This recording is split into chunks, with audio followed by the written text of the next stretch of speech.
मेहनत, फोकस और स्थिरता के अलावा इस एग्जाम को क्रैक करने के लिए क्या चाहिए हो? मस्ती कि गर्लफ्रेंड की लैप में भी अगर सर रखा है तो नेशनल इनकम चल रहा है। कोई तुम्हारे दिमाग में जाके थोड़ी देख रहा है। लोग क्या करते, गर्लफ्रेंड ही छोड़ देते। भैया हम भैया लड़की से बात नहीं करेंगे भैया। क्या नहीं करोगे? ए भैया पापा ने मना किया है। मस्त रहो यार, हर चीज को तो तुमने खतरा बना लिया है। पर आप कभी दिमाग के साथ बैठकर देखिए तो, जैसे मुन्ना मिर्जापुर का एक बड़े घर के बदतमीज युवा का रिप्रेजेंटेटिव किसी घर जा रहा है, उसके बाप की हाइट छोटी है, उसी के लौंडे से मजाक उड़ा रहा है कि भाई ये तो अद्दा है, ये तो अद्दा है। और बदतमीजी की हाइट कि यार तुम्हारी अम्मा से मिलते होंगे तो सीढ़ी लगाते होंगे। आजियो प्रेजेंट्स टीआरएस में फिर से आपका स्वागत है दोस्तों। इस वाले पॉडकास्ट की हाइप बहुत टाइम से बिल्ड हो रही है, यूट्यूब शॉर्ट्स की वजह से, रील्स की वजह से। आज अवध ओझा सर हमारे साथ एक लॉन्ग फॉर्म कॉन्वर्सेशन करेंगे। जो लोग अवध ओझा सर को नहीं जानते, ये एक यूपीएससी के कोच है। यूपीएससी सर्कल्स में लोग इनकी बहुत ज्यादा इज्जत करते हैं, इनकी नॉलेज की वजह से, इनकी विड्थ ऑफ नॉलेज की वजह से। यानी कि अलग अलग टॉपिक्स के बारे में इस इंसान को बहुत कुछ पता है। आज के पॉडकास्ट में हमने देश की बात करी, फ्यूचर की बात करी, जियोपॉलिटिक्स की बात करी और कुछ ऐसी चीजों की बात करी जो आई एम श्योर कि आप पहली बार लाइफ में सुनेंगे इस एपिसोड पर। Awadh Ojha sir is someone who has achieved it in style. जिंदगी भर बहुत कुछ सीखा है, बहुत कुछ सिखाया है और आज इनके साथ हम भी सीखेंगे दोस्तों टीआरएस पर। आज की स्टाइलिंग हुई है आजियो की वजह से। अगर आपको भी ऐसे ही फैशनेबल दिखना है तो आजियो आप डाउनलोड कीजिए और तुरंत अपनी स्टाइलिंग स्टार्ट कीजिए। ये है Awadh Ojha sir on Ajio presents the Ranveer show.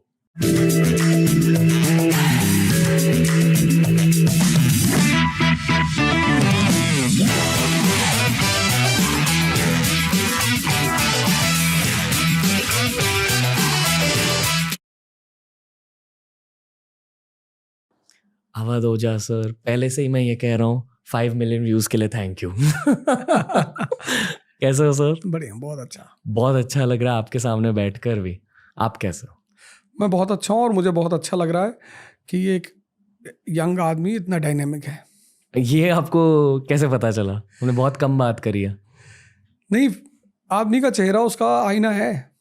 Whatever is going on, it's a mirror. मतलब यहाँ एक स्क्रीन है, उसका रिफ्लेक्शन यहाँ होता है। ओके क्योंकि आप एक कोच हो सर, आई फील कि एक अच्छा कोच होने के लिए आपको एक लाइफ लॉन्ग स्टूडेंट होने की जरूरत होती है। डेफिनेटली। ओके तो अब आप क्या पढ़ रहे हो? आप एज अ स्टूडेंट क्या पढ़ रहे हो? अभी आजकल मैं एक किताब पढ़ रहा हूँ, Ram Rajya. Okay it is written by Ashutosh Rana. वो मतलब एक्टर आशुतोष? हाँ, यस। और मतलब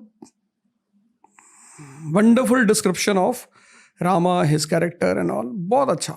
तो आजकल मेरा टॉपिक है राम, श्री कृष्ण की, मतलब इनसे कुछ निकाला जाए बाहर, इनकी कुछ रेलेवेंसी क्रिएट की जाए। वो हमेशा रहेंगे रेलेवेंट, तो मेरा टॉपिक ही यही आजकल, श्री कृष्ण, प्रभु राम वगैरह वगैरह। आजकल क्यों? आजकल इसलिए क्योंकि मैं काफ़ी फ्री फील कर रहा हूँ, शोज़ करता रहता हूँ, पढ़ाना थोड़ा सा कम हो गया है, तो लाइफ लग रहा है कि डाइवर्ट हो रही है। ओके अभी तक मैं कोच था यूपीएससी एस्पिरेंट के लिए, अब धीरे धीरे मैं सोशल वर्कर ज़्यादा होता जा रहा हूँ कि मेडिटेशन पे काम करना है, प्रमोशन पे काम करना है, तो कुछ अलग ही दिशा में काम चल रहा है। ज्यादा आध्यात्मिक पढ़ाई चल रही है आपकी? ज़्यादा आध्यात्मिक पढ़ाई चल रही, वो पहले होनी चाहिए थी, क्योंकि हम जिस देश में रहते हैं वो अध्यात्म का देश ही है। Bharat means knowledge. लेकिन शायद मकाले के प्रभाव में ज़्यादा दिन तक रहे कि कुछ नहीं होता, बाबा कुछ नहीं होते, संत कुछ नहीं होता, ये सब ढकोसलेबाजी है। लेकिन शायद कुछ किस्मत अच्छी थी कि आंख जल्दी खुल गई। कैसे खुली आंख? जब आप बार बार मेहनत करके हारते हो तो एक बात, एक जिंदा दिमाग को हमेशा हॉन्ट करती कि क्यों। जो लोग मेहनत नहीं करते उन्हें हॉन्ट नहीं करती। जो भाग्य के सहारे रहते हैं, बड़ा अच्छा है ऐसा जीवन, भाग्य के सहारे रहना। उसमें दो बातें होती है। एक तो आपको लगता है कि मेरी कोई गलती ही नहीं। तो जहां गलती नहीं वहां इंट्रोस्पेक्शन नहीं। तो मैं बड़ा अप्रिशिएट करता हूं उन लोगों को जो भाग्य के सहारे रहते हैं। उनके जीवन से जो लेबर वर्ड है वो खत्म हो जाता है। लेकिन विवेकानंद कहते हैं कि आप अपने भाग्य के निर्माता हो, और शुरू से मैं उनके इन्फ्लुएंस में रहा हूं, उनकी बड़ी सारी किताबें पढ़ी, तो मुझे लगता था कुछ तो गलत हो रहा है। बस वहीं उसी गलती ने इंट्रोस्पेक्शन की शुरुआत की, और उसी इंट्रोस्पेक्शन का परिणाम है कि आज मैं यहां हूं, स्पेशली अध्यात्म के रास्ते पे। आपकी गलती ये थी कि आप मटेरियल ग्रोथ पर फोकस कर रहे थे। मटेरियल ग्रोथ पे फोकस कर रहे थे, और मैं अपने आप को नहीं देख पा रहा था। इस जीवन में सबसे इंपॉर्टेंट है खुद को देखना। मैं अपना छोड़ के सबको देख रहा था। ओके। ये लड़का आईएएस बन रहा है, ये बिजनेसमैन बन गया, इसके पास 500 करोड़ आ गया, इसने मर्सिडीज खरीद ली। तो वो जो मेरा अटेंशन दूसरों पे रहा लगातार, उससे मुझे लगता था कि यार मैं क्यों नहीं कर पा रहा हूं। मैं आउट ऑफ फोकस हो गया था। अब कभी की बात कर रहा हूं? मैं बात कर रहा हूं आज से करीब 15 साल पहले की। ओके। जब मेरे अटेम्प्ट्स खत्म हुए यूपीएससी के, वहां से मुझे लगा कि नहीं नहीं नहीं नहीं, इतना मेहनत करने के बाद अगर कुछ नहीं मिल रहा है तो कुछ ना कुछ गड़बड़ तो जरूर है।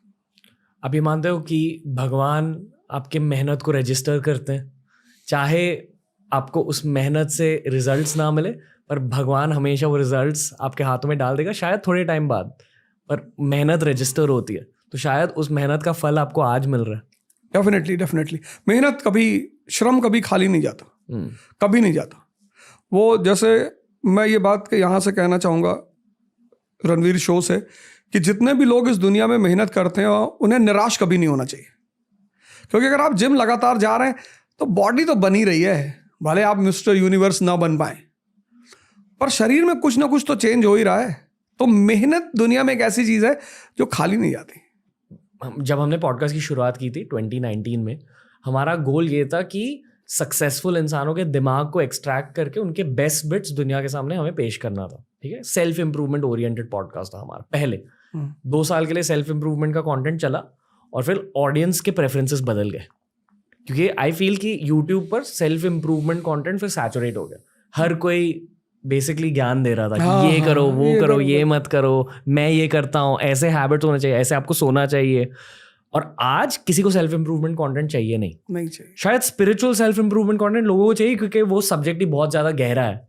बिल्कुल। पर मोस्टली लोगों को आज के जमाने में नॉलेज चाहिए, जबरदस्त नॉलेज चाहिए, डीप नॉलेज चाहिए, और फ्यूचर के बारे में लोगों को ज्यादा जानना है, क्योंकि हर किसी को पता है कि अगले 10 साल भारत के होने वाले हैं। हाँ, करेक्ट।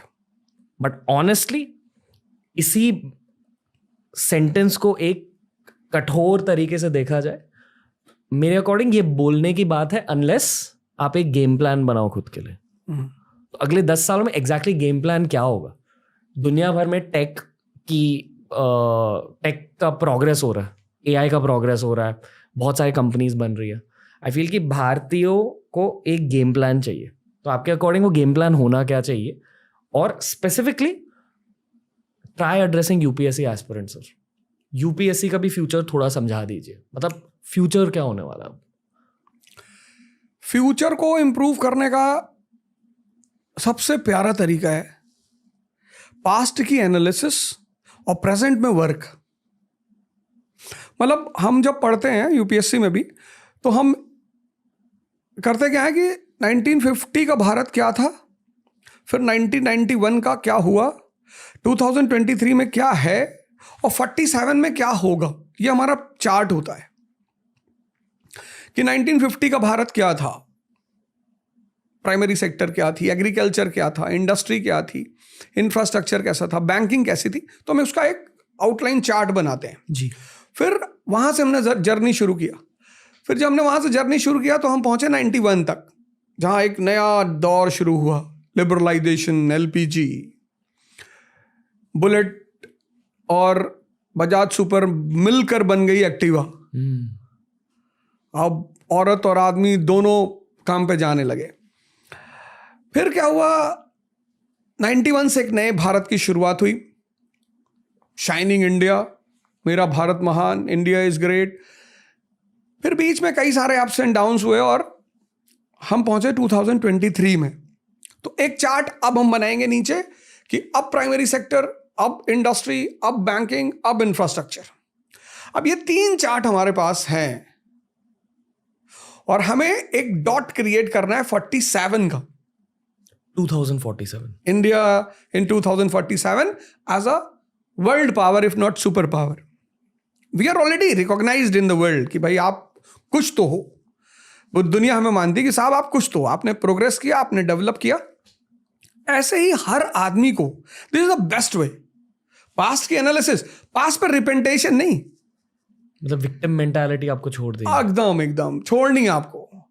पास्ट की रिपेंटेशन और पास्ट का ग्लोरिफिकेशन। हमारे बाबा हाथी पे चलते थे, अरे भैया तुम साइकिल पे चल रहे हो तो तुम प्रेजेंट में रहो, बाबा तो चलते ही थे। तो पास्ट की एनालिसिस, प्रेजेंट का प्रायोरिटी एंड प्लानिंग, ये जो 2 P है लाइफ में, ये इतने इंपॉर्टेंट है। जैसे मैं देखता हूं कि 22 साल का लड़का आमतौर पर तैयारी करने आता है। अब 22 साल का लड़के का जो सेंसस लेवल है बहुत स्ट्रांग है। अब वो लड़की देखेगा तो अट्रैक्शन तो हो गई, अब वो ऑडी देखेगा तो अट्रैक्शन हो गई। उस अट्रैक्शन में उसके साथ दूसरी तरफ जब वो देखता है तो उसका जीवन। अब 90% लड़के क्या होते हैं, युवा। हो सकता है हम भी कभी ना कभी इसके थोड़ा बहुत शिकार तो थे ही, बोले भले ना। तो होता क्या है कि हम उनको इंटरमिक्स कर देते हैं। गर्लफ्रेंड बना ली, तैयारी भी शुरू कर दी। वहां पर उस लड़के को क्या करना चाहिए, एक प्रायोरिटी सेट करनी चाहिए कि यार पहला क्या करेंगे। पहला ऐसा कौन सी चीज, जैसे एक यहीं पे एग्जांपल दे रहा हूं।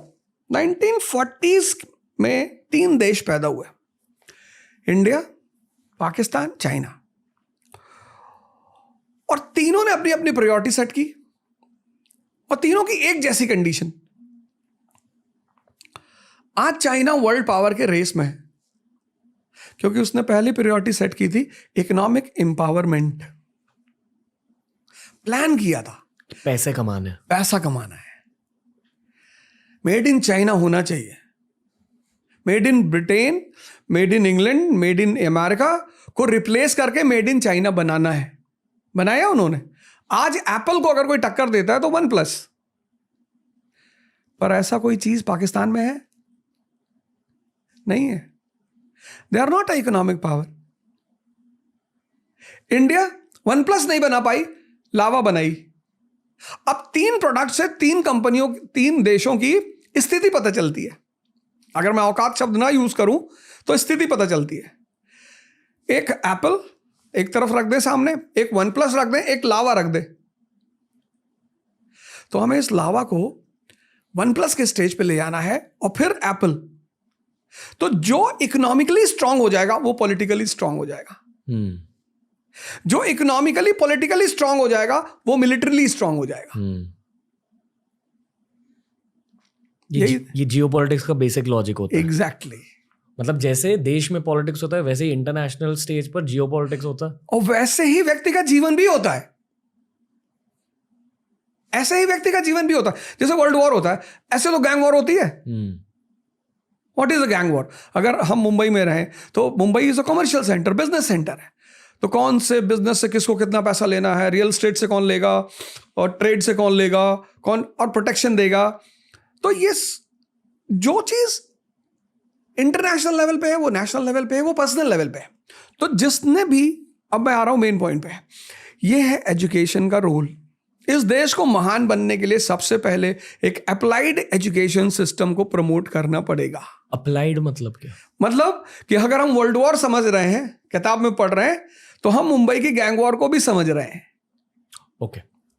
कि अमेरिका और चाइना की लड़ाई इकोनॉमी की है, पर्सनल नहीं है।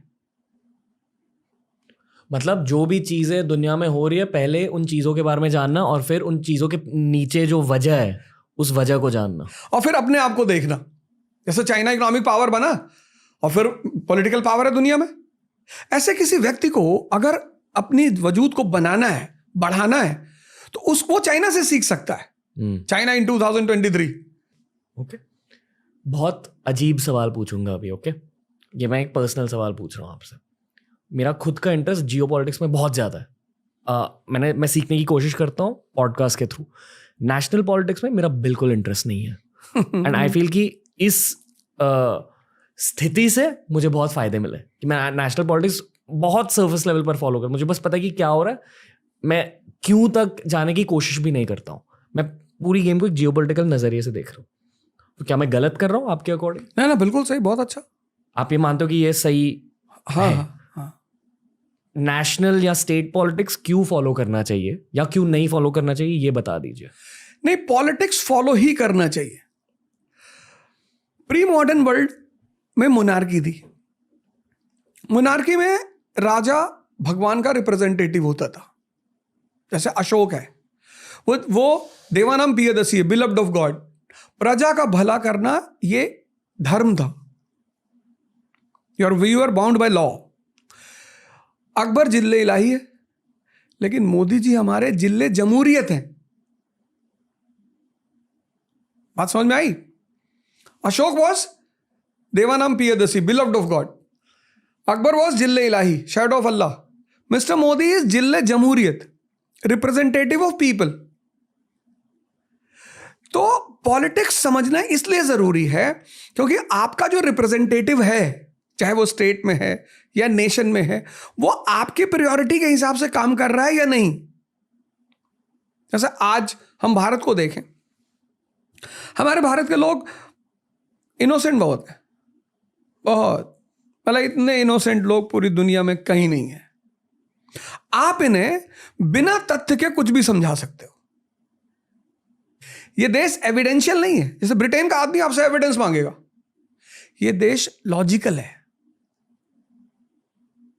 बस आप लॉजिकली किसी चीज को प्रूव कर ले आओ, लोग मान लेंगे। तो ये देश बड़ा इनोसेंट है। इसलिए अगर इस देश को महान बनना है तो इस देश के लोगों को पॉलिटिक्स पढ़नी ही पड़ेगी, उसे समझना ही पड़ेगा कि मेंबर ऑफ पार्लियामेंट का काम क्या है। उसका सिर्फ पैर नहीं छूना है। एक मेंबर ऑफ पार्लियामेंट किसी इलाके में आता है, पूरा मोहल्ला पैर छूने के लिए भागता है। भैया आपका रिप्रेजेंटेटिव है, रिश्तेदार थोड़ी है। पैर हम किसका छूते हैं? किसी सम्माननीय का, शिक्षक का, गुरु का, संत का। भैया अभी तुम्हारे ऑफिस में डीजीपी साहब आ गए, आप जाओगे पैर छूने? आप उन्हें प्रणाम करोगे, सर नमस्कार या जय हिंद सर। तो पॉलिटिक्स समझना बहुत जरूरी है। फिर आपने ये क्यों कहा कि अगर आपने जियो पॉलिटिक्स समझ लिया तो नेशनल और स्टेट? नहीं, मैंने ये कहा कि मेरा कहने का मतलब ये था, उस पर मैंने समर्थन दिया था कि जियो पॉलिटिक्स समझना एक पीएचडी करने के बराबर है। ओके। जियो पॉलिटिक्स वो आदमी समझ सकता है जिसकी ज्योग्राफी बहुत अच्छी हो। सिर्फ हिस्ट्री पढ़ने वाला आदमी जियो पॉलिटिक्स कभी नहीं समझ सकता। भाई इजराइल, 99% लोग दुनिया में यह समझते हैं कि इजराइल का जो मसला है वो मुसलमान और यहूदी का मसला है, क्योंकि वो इतनी टेक्निकल जगह है ज्योग्राफिकली। 99% आप किसी से पूछो, हिंदू से पूछो, सिख से पूछो, किसी से, कि यार ये इजराइल, अरे बोले भैया यहूदी जो है जबरदस्ती मुसलमानों की इलाका कब्जा किए हुए। किसी को नहीं पता कि ये मसला जितना इतिहास पुराना है उतना ही पुराना ये मसला है। कभी वहां रोमन एम्पायर का दबदबा था, क्योंकि जिसका भी वहां कब्जा होगा वो पश्चिम और पूरब के ट्रेड पे कब्जा करेगा। फिर बाइजेंटाइन एम्पायर आया, फिर ऑटोमन एम्पायर आया, फिर ब्रिटिश एम्पायर आया, और आज अमेरिकन एम्पायर है। तो अमेरिकन एम्पायर वहां सीधे तो बैठ नहीं सकती, तो इजराइल उसका रिप्रेजेंटेटिव है। तो उस ज्योग्राफी को समझना, मेडिटेरेनियन, स्वेज कैनाल, रेड सी, इतनी टेक्निकलिटी कौन सीखे? तो जो आदमी जियोपॉलिटिक्स में इंटरेस्टेड है उसका मतलब उसका माइंड बड़ा मैच्योर है, बड़ा समझदार माइंड है, बड़ा डीप नॉलेज रखने की वो फितरत रखता है। तो जो पीएचडी करने की सोचेगा वो क्लास 10th की सिविक्स बुक नहीं पढ़ेगा। हमारा संविधान, हमारी संसद, ऐसे ही तो छोटी छोटी हेडिंग होती है। तो इसलिए मैंने कहा कि बहुत अच्छा यार, जियोपॉलिटिक्स बहुत अच्छी चीज है। तो बेसिकली अगर आपने 10th स्टैंडर्ड की पढ़ाई कर लिया तो फर्स्ट स्टैंडर्ड की पढ़ाई क्यों करें? क्यों करें? यही लॉजिक। ओके, थोड़ा सा क्या कहूँ, मैं एक रिस्की चीज़ कहूँ, हमारे डेटा के अकॉर्डिंग भारत में आजकल जियोपॉलिटिकल कंटेंट बहुत ज़्यादा चल रहा है, मतलब लोगों का इंटरेस्ट बढ़ रहा है जियोपॉलिटिक्स में, और व्यूअर्स पूरे इंडिया से आते हैं, ना कि सिर्फ शहरों से। पूरे इंडिया के लोग अभी जियोपॉलिटिक्स में इंटरेस्ट ले रहे हैं। क्या नेशनल पॉलिटिक्स और स्टेट पॉलिटिक्स में इंटरेस्ट घटेगा आपके अकॉर्डिंग? नहीं, इंडिया का आदमी मजा लेने वाला आदमी है। ओके, जैसे भैया हमारी तुम्हारी गाड़ी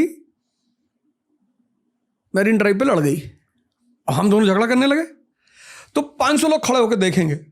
ये इंडिया के लोगों की एक बड़ी अजीब सी बात है। मतलब दुनिया भर में बिग बॉस चाहिए। हाँ, तो मजा ले रहे हैं। और अगर हम दोनों नहीं लड़े, मतलब एक दूसरे को हमने घूसा नहीं मारा, तो पब्लिक बड़ी निराश होगी। ओके, क्या मजा ही नहीं आया, साले टाइम वेस्ट कर दिए। तो ये इंडियन साइकोलॉजी है। अब जैसे यूक्रेन वॉर चल रहा है, अब किसी को नहीं पता क्यों चल रहा है। इस दुनिया भारत में सिर्फ 1% लोगों को पता चल रहा होगा कि ये वार्म वाटर पॉलिसी का परिणाम है। पीटर द ग्रेट लेकर आया था 17वीं सेंचुरी में, लेकिन देख सब रहे हैं। क्यों? क्योंकि अरे भैया यूक्रेन आज पुतिन कह रहा था कि न्यूक्लियर मार देंगे। तो जो 4 आदमी बैठे हुए हैं अंधेरी में चाय की दुकान पे, और पूना में यवले चाय वाले के पास बैठे हैं, और इलाहाबाद में पप्पू चाय वाले, इनको कोई वॉर से थोड़ी मतलब है। अच्छा, पहले क्या था? पहले ये वॉर दिखाई नहीं पड़ते थे। लिबरलाइजेशन से पहले सबके घर में टीवियां नहीं थी।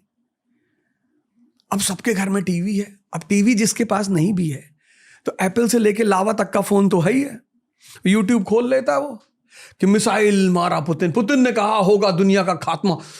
अरे भैया। तो वो जो इंडियन साइक है, वो जो मोहल्ले के झगड़े में मजा लेती थी, अब वो इंटरनेशनल में मजा ले, उसको बाहर में जाए, उसको कारण नहीं जानना। ऐसा थोड़ी कि इस देश का हर आदमी जियोपॉलिटिक्स में इंटरेस्ट ले रहा, उसको मजा आ रहा है।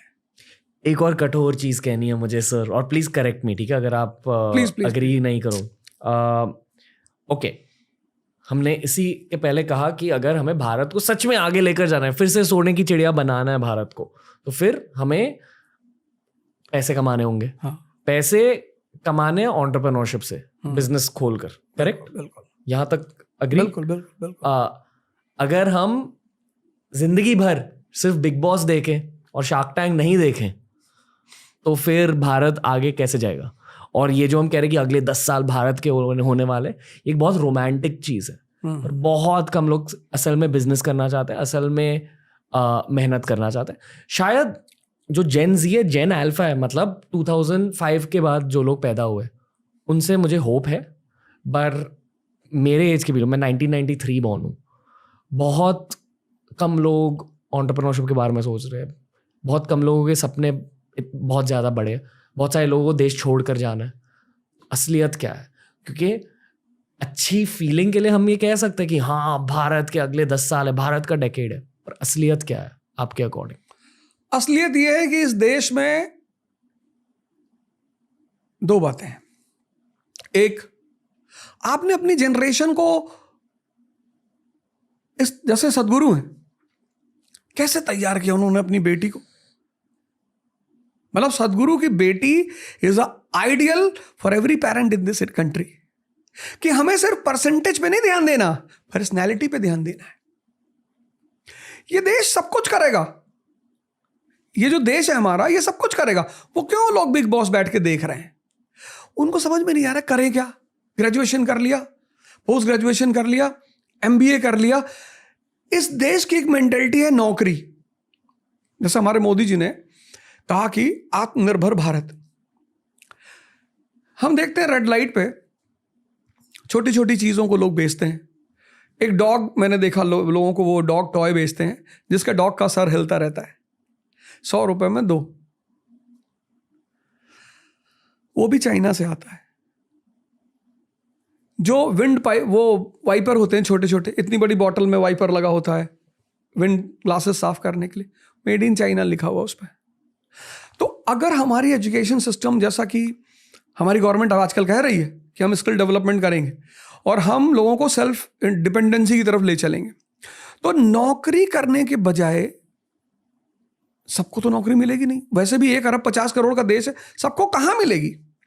मैं कल ही जब मैं मुंबई आ रहा था तो मैं सोच रहा था, मैंने सोचा यार कुछ ना कुछ ऐसा किया जाए कि लोगों को ये बात लगे कि यार नौकरी मिलने से पहले हमें कुछ ना कुछ तो करना चाहिए। जैसे मैंने बहुत सारे लोगों को देखा, वो कहते हैं कि गरीब बच्चे कैसे पढ़ेंगे, गरीब बच्चे स्कूल में होते हैं, 12th के बाद कोई गरीब नहीं होता। ये सब साइकोलॉजी किसने फैलाई? हमने फैलाई। यूपीएससी में गरीब बच्चे कैसे पढ़ेंगे? भैया जो यूपीएससी की तैयारी करने आ रहा है वो ग्रेजुएशन किया हुआ है ना, उसने 12th किया होगा या तो कॉमर्स से किया होगा। कॉमर्स का लड़का अकाउंटेंट हो सकता है। अगर उसने साइंस से किया है, साइंस से, तो अगर रणवीर अलाहाबादिया 93 बॉर्न अपना शो चला सकता है यूट्यूब की असेसमेंट की वजह से और एक अच्छा शोमैन है इंडिया में, तो वो जिसने 12th कर लिया, फिजिक्स पढ़ लिया, वो 10th की फिजिक्स नहीं पढ़ा सकता। भाई सेल्फ डिपेंडेंट होना है तो कुछ क्रिएटिव करना है। आप एक 1000 रुपए का बोर्ड लगा लो, जिस फोन पर आप पढ़ते हो उसी फोन से रिकॉर्डिंग करना शुरू कर दो और कुछ ऐसा पढ़ाओ फिजिक्स में कि वो जो क्लास 9-10 का बच्चा पढ़े ना, वो आपको स्टक हो गया ऐसे देखे कि अरे भैया Newton's third law, action reaction, Newton's first law, a body at rest will be at rest, a body in motion will be in motion. आप म्युनिसिपल कॉर्पोरेशन के ऑफिस गए काम कराने, बाबू आपकी तरफ देख ही नहीं रहा, आपकी फाइल नहीं देख रहा है, आपको न्यूटन का पहला लॉ याद आ गया कि body at rest will be at rest. आपने 2 बड़ी बड़ी चॉकलेट फाइल पे रख दी, बाबू ने चॉकलेट की तरफ देखा, फोर्स अप्लाई किया ना आपने। चॉकलेट कुछ भी हो सकती है। ये है creativity. In spite of thinking only about employment, आप कुछ क्रिएटिव भी तो करो, आप कुछ पैदा भी तो करो। इस देश के युवा को एक चीज बता दी गई है, नौकरी नहीं मिलेगी तो तुम्हारी शादी नहीं होगी। अरे नौकरी से शादियां होती हैं। आज डाइवोर्स भी तो इसीलिए हो रहे हैं क्योंकि सारी शादी हो गई नौकरी से। शादियां व्यक्ति से होती हैं, शक्ति से होती हैं। तो इस देश के माहौल को बदलना होगा। वो बिग बॉस देखना कोई बुरी बात नहीं है, कभी कभी देख भी लेना चाहिए, बड़ा ड्रामा होता है। ड्रामा एंजॉयमेंट है ना, तो वो हमें भी पता होता है, तो देखना चाहिए, किसी चीज़ का ऐसा नहीं है, करना चाहिए। लेकिन अगर हमें बिग बॉस से वो लॉबी को हटानी है या मूवी से हटानी है, सीरीज से हटानी है, तो हमें उसको ये बताना होगा कि भैया देखो तुम कुछ क्रिएटिव करो, कुछ। एक छोटा सा इंस्टेंस में बताता हूँ। 1853 में जापान गुलाम हो गया। पहला काम उन्होंने किया, जैसे वो गुलाम हुए, 1757 में हम गुलाम हुए, 1857 तक हमें पता ही नहीं चला कि हम गुलाम हैं। गांधी जी को 1920 में जब उन्होंने कहा स्वराज, लोगों ने पूछा क्या? अरे बोले सेल्फ राइट, आजादी। अरे लोगों ने कहा भैया हम तो आजाद हैं, हमारे 13 बच्चे, हमें किसी ने रोका ही नहीं। 1920 के आदमी को भारत में पता ही नहीं था कि वो आजाद नहीं है। 1920 और अब गुलाम हुआ, आज तक गुलाम है, पता ही नहीं इनको। कहते हैं हमें यहूदी परेशान कर रहे हैं। लेकिन 1853 में जापान गुलाम हुआ। जैसे ही गुलाम हुआ उन्होंने एक डेलीगेशन भेजा वेस्ट को, यामागाता डेलीगेशन। यामागाता वहाँ का समुराई था, तो डेलीगेशन भेजा। वो डेलीगेशन 14 साल वेस्ट में रहा। उन्होंने भेजा, कहा जाओ पता करो कि हम कमजोर क्यों हैं। और 14 साल बाद जब वो लोग वहां से लौट कर आए, डेलीगेशन लौट कर आए, तो उसने कहा साहब उनका एजुकेशन सिस्टम बड़ा जबरदस्त है साहब। बोले कैसा है? बोले रैशनलिज्म और ह्यूमनिज्म पे बेस्ड है सर। तो इस देश को, जहां से हमने क्वेश्चन शुरू किया था कि अगले 10 साल भारत में पहले क्या करना है, एजुकेशन को अप्लाइड करना है, लड़के के दिमाग को जिंदा करना है, परसेंटेज से हटाकर उसको पर्सनैलिटी पे लाना है। जो लड़का 25 साल में डिप्रेशन का शिकार है, वो 98.2% लेके क्या करेगा? बताओ। एजुकेशन, फिर इकॉनमी। अब एजुकेशन इकॉनमी इंप्रूव होगी, ह्यूमन रिसोर्स आपका बढ़िया होगा, आपके पास क्रिएटिव माइंड्स होंगे। हम क्यों हायर करेंगे एडवाइजर्स बाहर से? इंडिया को डेलीगेशन बाहर से आता बताने के लिए कि साहब आप अपनी सड़कें ऐसे बनाओ। हमारे बच्चे बचाने वाले नहीं है, लेकिन हमने उन्हें क्रिएटिव नहीं बनाया। यहां का सबसे ज्यादा पढ़ा लिखा लड़का यूएस जा रहा है, जर्मनी जा रहा है। क्यों जा रहा है? क्योंकि उसे इज्जत नहीं मिल रही है। तो तीसरा काम हमें करना है, गुड गवर्नेंस बनानी है कि अगर रणवीर 1 करोड़ रुपए टैक्स दे रहा है इंडियन गवर्नमेंट को, तो उसे लगे कि नहीं यार, गवर्नमेंट बॉदर्स अबाउट मी। और अगले 10 साल में मेड इन इंडिया,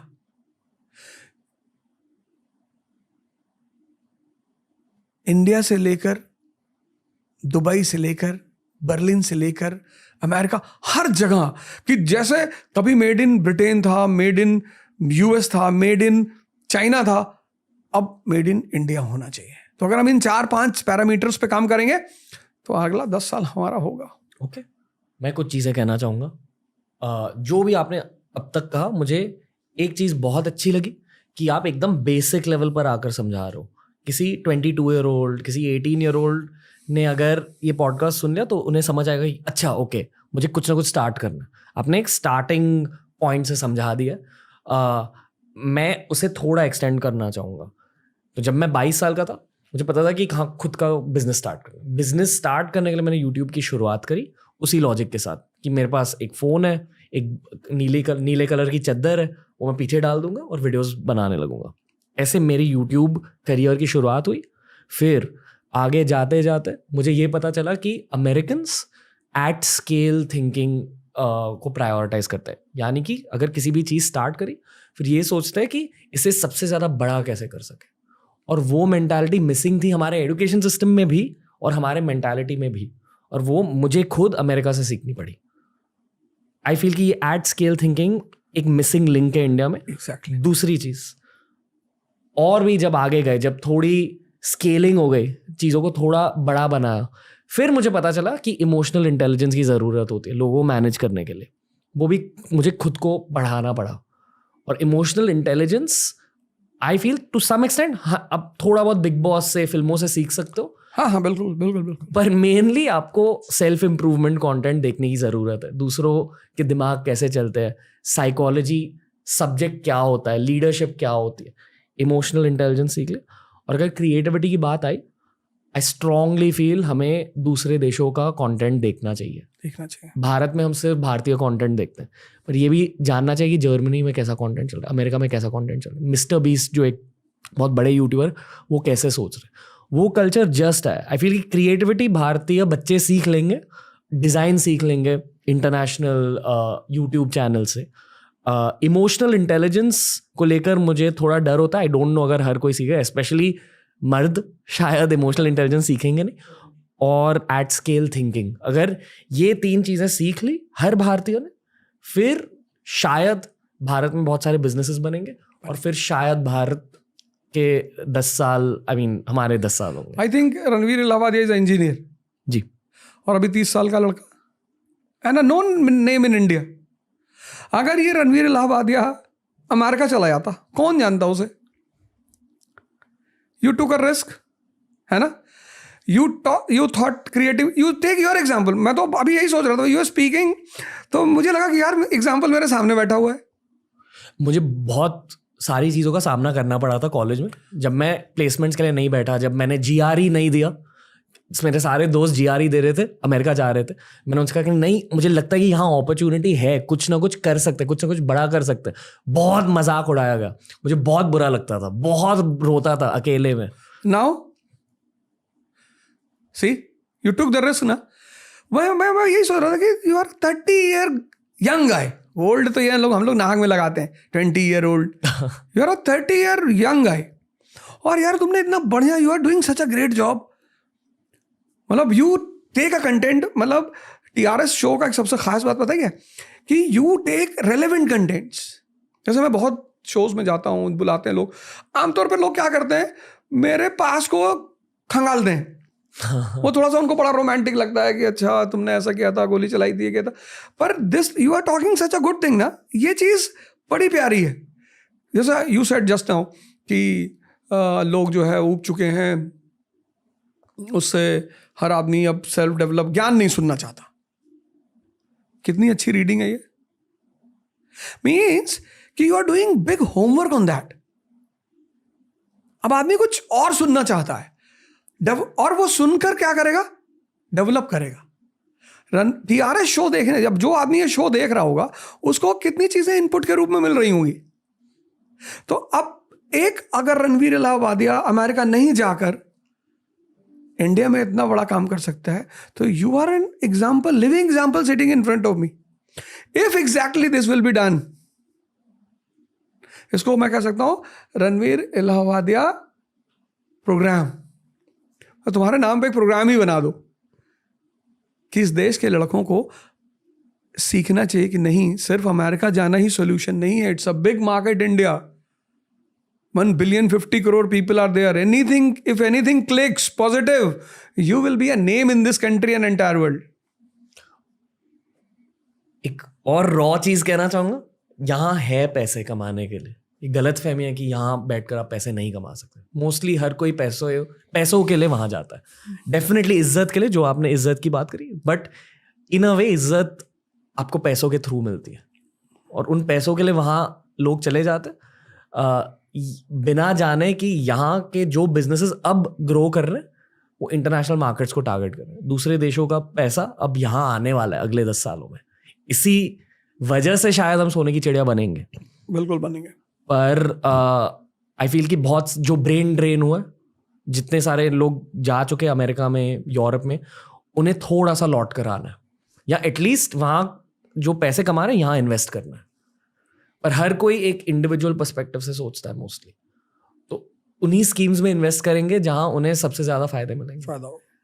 पर आई फील कि अगर यहाँ के एंटरप्रेन्योर्स और वहाँ के इंजीनियर्स या जो भी प्रोफेशनल्स टीम अप कर ले तो फिर कुछ हो सकता है आगे जाकर। पर मैं पॉजिटिव भी नहीं हूँ, नेगेटिव भी नहीं हूँ इस चीज़ को लेकर। मैं बस क्यूरियस हूँ, मुझे देखना है कि क्या होगा। तो ये मेरा माइंडसेट है। एंड इस पॉडकास्ट के थ्रू मैं लोगों के साथ डिसएग्री करना चाहता हूँ। मतलब अगर आपने कुछ कहा, मैं आपके साथ डिसएग्री करना चाहता हूँ, ताकि व्यूअर्स और लिसनर्स की समझ बढ़े। डिसएग्रीमेंट से समझ बढ़ती है। एंड मोस्टली भारत में, क्या बात है, क्या लाइन है, डिसएग्रीमेंट से समझ बढ़ती। And in this country people think disagreement means enmity. क्या बात है, वंडरफुल लाइन, डिसएग्रीमेंट से समझ बढ़ती। अगर मैं कुछ गलत कह रहा हूँ या अगर आप कुछ अग्री नहीं कर रहे हो मेरे साथ, please sir disagree with me. Definitely okay. पर पॉडकास्ट में आगे बढ़ने से पहले मैं आपके दिमाग को जानना चाहता हूँ थोड़ा, ठीक है, ताकि हम और शार्पली आगे बढ़ सके, क्योंकि आपसे बहुत बात करनी है। तो हमारा एक राउंड है जिसका नाम है Ajio presents keep it casual. तो आपके दिमाग के अंदर, आपके दिल के अंदर मैं एक डीप डाइव करूंगा आपको जानने के लिए, ताकि हम भारत की बातें कर सके इन अ मोर शार्प वे। ठीक है सर, आप रेडी हो? हाँ, रेडी। ओके, क्या बात हो जा सर, डीप डाइव के लिए आप रेडी हो?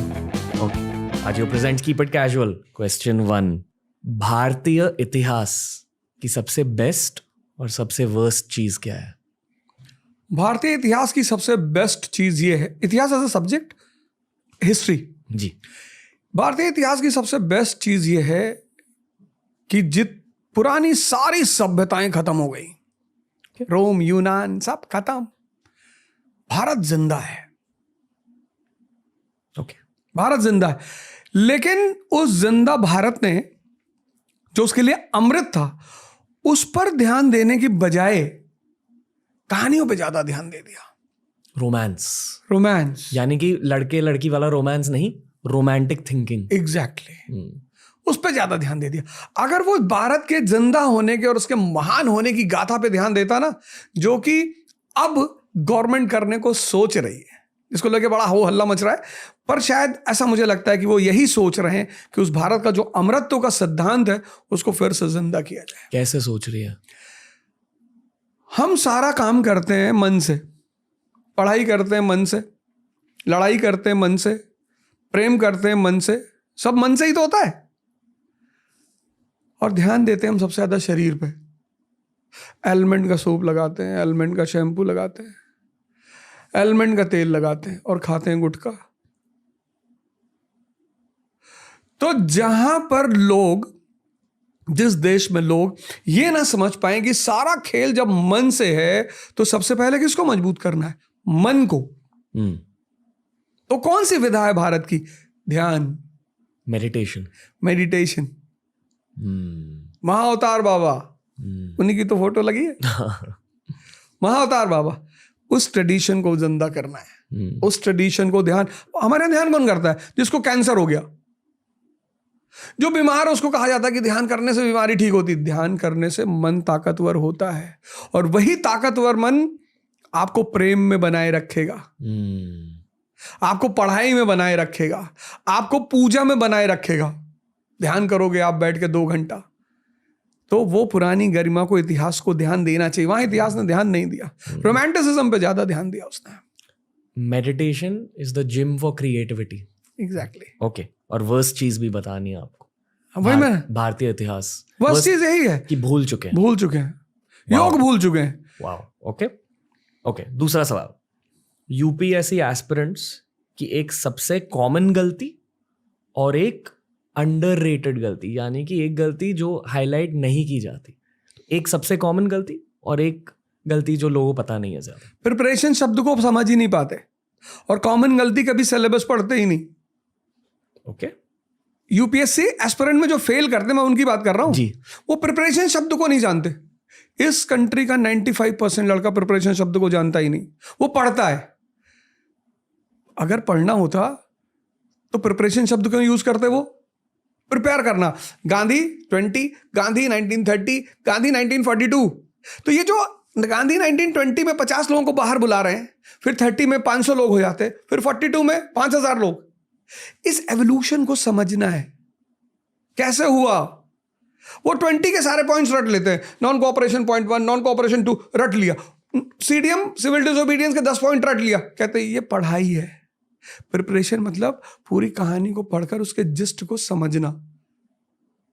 ये उनकी सबसे कॉमन गलती, वो प्रिपरेशन नहीं करते, 95 पढ़ाई करते। और अंडररेटेड गलती है कि सिलेबस पे कभी ध्यान ही नहीं देते, पता ही नहीं होता क्या सिलेबस है, पता ही नहीं होता कि मुझे आईएएस प्रॉपर बनना है या आईएएस अलाइड बनना है, सेंट्रल सर्विस में जाना है कि ऑल इंडिया सर्विस में जाना है। ओके, अगला सवाल, ये थोड़ा कैजुअल सवाल है, ठीक है। कहा जाता है कि कपड़े आपके पर्सनालिटी के एक मैनिफेस्टेशन होते हैं, एक ऑफशूट होते हैं। जो आपकी पर्सनालिटी होती है वैसे ही आपके कपड़े होते हैं, आपकी स्टाइल होती है। तो आपकी स्टैंडर्ड आउटफिट के बारे में कुछ बताइए। गमछा, जो आज एक्सीडेंटली मैं ला नहीं पाया। नहीं कोई नहीं, पहली बार है जब मैं आपको इसके बिना एक्सीडेंटली आई फॉरगॉट गमछा लाना, पर मेरी पर्सनालिटी में गमछा है। और गमछा मुझे हर बात इस बात की याद दिलाता है कि जमीन से नहीं हटना है। जैसे टाई है, एरिस्टोक्रेसी का सिंबल है, गमछा जमीन का सिंबल है। तो मैं गमछा इसीलिए पहनता हूं कि मुझे हमेशा याद रहे कि मेरी शुरुआत जमीन से हुई, एक साधारण सी, तो वहां से कभी उठना नहीं है, क्योंकि जो भी जमीन से उठे उनका गिरना निश्चित है। एक गलतफहमी थी, अब तो ठीक है कि मैं कुछ अलग हूं। जिस दिन ये गलतफहमी दूर हुई तब जाके कुछ हुआ जीवन में। जैसे लोग टैटू करवाते हैं वैसे ही आप गमछा पहनते हो। गमछा पहनता हूं। Okay, beautiful. अगर आपको यूपीएससी एग्जाम बदलने का पावर दिया जाए तो आप 3 बदलाव हमारे साथ शेयर कीजिए। आप क्या 3 बदलाव लाओगे? पहली बदलाव एज लिमिट में लाऊंगा। 21 से 25 से ज्यादा होनी ही नहीं चाहिए, होनी ही नहीं चाहिए। आप कई सारे स्टेट से 40 साल तक सिविल सर्विस की परीक्षा लेते हैं। 40 भैया 40 साल लड़का पढ़ेगा, फिर जीवन में भाई 25 तक वो एग्जाम दे ले, क्योंकि किसी भी फील्ड में स्टैब्लिश होने में 5 साल लगते हैं। तो 25 साल में जो बाहर हो गया उसके पास अगले 5 साल है अपने आप को खड़ा करने का। पहला बदलाव तो मैं करूंगा, एज लिमिट को एकदम वो कर दूंगा। दूसरा बदलाव मैं ये करूंगा कि मैं हिंदी को कंपलसरी करूंगा। ओके, लैंग्वेज पढ़नी ही चाहिए। लैंग्वेज जानना बुराई नहीं है, लैंग्वेज को थोपना बुराई है।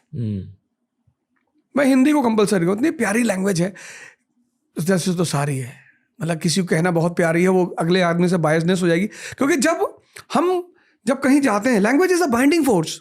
अभी हमारे देश में बाइंडिंगनेस मिसिंग है। हम कर्नाटका गए तो वहां का आदमी टूटा फूटा हिंदी बोलेगा। अब जैसे मैं अगर न्यूयॉर्क की सड़क पे टहल रहा हूं और कोई आदमी फोन पे बगल से बात करते हुए जा रहा है हिंदी में, तो definitely I will be attracted to that person. जी। तो एक तो मैं एज लिमिट बदलूंगा, दूसरा मैं हिंदी को बदलूंगा, और तीसरा जो सबसे बड़ी बदलाहट मैं वहां करूंगा वो ये करूंगा कि व्यक्ति को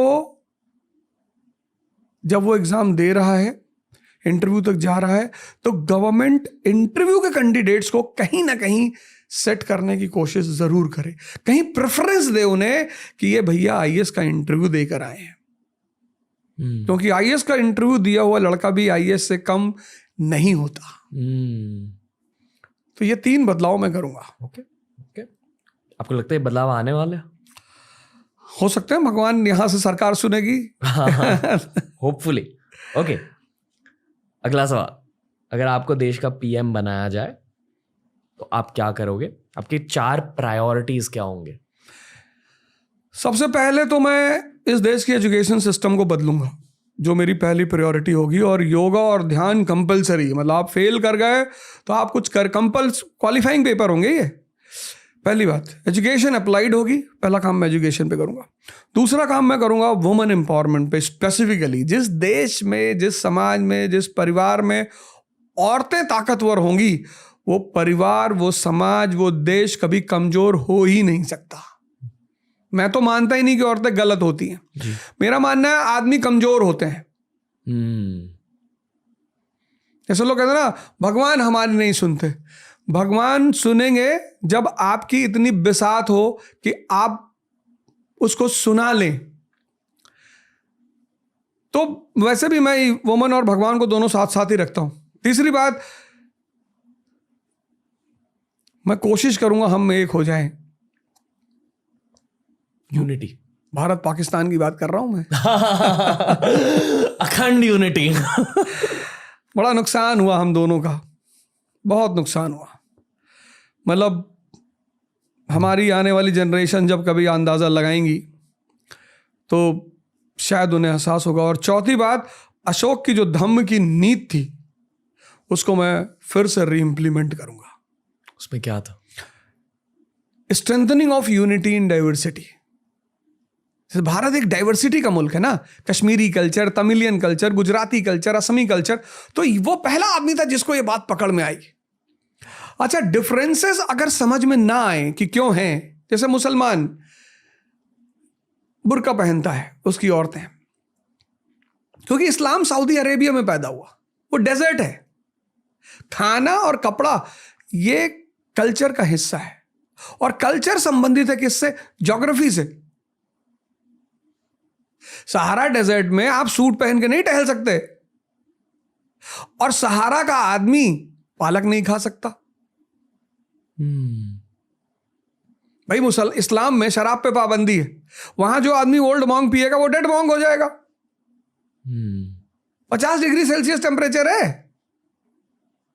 तो शराब कंपलसरी कहाँ है? रशिया में, क्योंकि -50 डिग्री सेल्सियस टेम्परेचर है। पॉर्क नहीं खा सकता सऊदीया का आदमी। तो फूड और ड्रेस ये कल्चर का पार्ट है, और कल्चर किससे प्रभावित होती है? ज्योग्राफी से। तो ये बात अशोक को पहले समझ में आई कि हमारी डिफरेंसेस जो हैं उसके रीजंस हैं, इसलिए नहीं कि हम दुश्मन हैं। तो फिर उसने एक सेट ऑफ रूल्स बनाए, उसको धम्मा बोलते हैं जी। ये करूंगा मैं। ओके, ये फिर से एक रैपिड सवाल है। इन शब्दों को सुनकर आप क्या सोचते हो? तो इन शब्दों को सुनकर आपको एक अलग शब्द कहना है, तुरंत बताना आपको। यूपीएससी। गैम्बल। हिस्ट्री। मजा। भारत। महान। शादी। शादी is a very Payas and religious act. प्यार जरूरी है। कपड़े मस्ट है, पर आपको सूट करने चाहिए। okay. Style gives you identity. Bollywood. Bollywood is very good when it brings Taare Zameen Par, when it brings 3 idiot, when it brings Rang De Basanti. तो it has a role, Bollywood has a role. The things which books can not do, theatre will do. तो Bollywood very good. Cricket. जलवा। अगला सवाल, आपके according सबसे stylish actor कौन है और क्यों? शाहरुख खान मुझे स्टाइलिश लगते हैं बहुत ज़्यादा। क्यों? ऐसे मैं ज़्यादा मूवियाँ देखता नहीं, पर जब मैं उनके शोज वगैरह कभी कभार देखता हूँ तो मैं देखता हूँ वो रहते हैं यम्पी लंपी लुक में, और अच्छे शर्ट्स और उसकी कॉम्बिनेशंस वगैरह। तो शायद मैं चूंकि इतना ज़्यादा इंटरेस्ट नहीं लेता, पर शाहरुख साहब को 1-2 शो में देखा है मैंने। तो आप ये मानते हो कि स्टाइल का एक सिग्निफिकेंस होता है? हाँ हाँ, जिंदगी बिल्कुल में? बिल्कुल। Style is your encyclopedia. मतलब स्टाइल आपकी बहुत कुछ बताएगी आपके बारे में, आपका बैठने का तरीका, आपका बोलना, आपका हैंड रेज करना, तो वो सारी चीजें बहुत कुछ डिफाइन करती हैं। बहुत सारे लोग बहुत लेट सीखते हैं लाइफ में। बहुत सारे लोग इमिटेट करते हैं। Style is a inbuilt system. When you try to sit like Amitabh Bachchan, तो you lose everything. You should sit as per your mental status. जैसे आप अंदर से वीरता का भाव लिए बैठे हैं, तो वो आपकी बॉडी से दिखाई पड़ना चाहिए। सिर्फ मूंछ बड़ी करके और घुमा लेने के और आंख टेढ़ी करके आप, वो बात ओरिजिनलिटी नहीं आएगी। ओके। अगला सवाल, जब आप घर पे बैठे हुए होते हो, जब आप चिल कर रहे होते हो, तो आप क्या पहनना पसंद करते हो? नहीं, मैं तो घर पे, मेरा वैसे फेवरेट जो वेयर है, जो आमतौर पे मैं बाहर भी पहनता हूँ, मैं ट्रैक में ही रहता हूँ। एथलीजर, हाँ, ट्रैक पैंट्स। बिल्कुल। ओके, क्यों? पर कंफर्ट। कंफर्ट। ओके, ठीक है। मैं तो पार्टीज में, शादी में चला जाता हूँ पहन के। एडिडास मेरा वो है, तो शादी वगैरह में चला जाता हूँ। बढ़िया। ओके, आपके जिंदगी में आपको सबसे बेस्ट एडवाइस किसने दी और वो एडवाइस क्या थी? सबसे बेस्ट एडवाइस मेरे पिता ने दी, और वो मेरे भगवान हैं। और वो यही थी कि देखो बेटा, अपने दिमाग को जिंदा कर लेना, क्योंकि तुम दुनिया में जो भी करोगे, मैं काफ़ी दिन तक उनकी इस बात को समझ नहीं पाया वो क्या कह रहे थे, लेकिन जब उन्होंने मुझसे कहा, और आज भी वो भगवान के आशीर्वाद से मेरे साथ हैं, और जब भी मुझे एडवाइस लेनी होती, मैं यहाँ से इस मंच से कहूँगा कि हर आदमी को अपने जीवन में एक ऐसा आदमी रखना चाहिए जिसकी एडवाइस पर वो ध्यान दे, क्योंकि एडवाइसें जीवन बदलती हैं। अभी रिसेंटली मुझे अपना ऑफिस शिफ्ट करना था अपने कंपनी का, तो मैं इलाहाबाद जा रहा था। तो मैंने पिताजी को फ़ोन किया, मैंने कहा यार मैं इलाहाबाद अपना ऑफिस खोल रहा हूँ। तो बोले यार शाहरुख खान और अमिताभ बच्चन दिल्ली से बम्बई गए थे, तुम यार इलाहाबाद जा रहे हो, पीछे क्यों आ रहे हो? तो मैंने प्लान ड्रॉप कर दिया, मैंने कहा मैं मुंबई जा रहा हूँ। तो उन्होंने मुझे हमेशा, और ये जो दिमाग वाली एडवाइस दी उन्होंने कि बेटा दिमाग को मारना मत, दबना मत, किसी चीज को इसलिए मत करना क्योंकि दुनिया कर रही है, क्योंकि कल दुनिया नाली का पानी पीने लगे।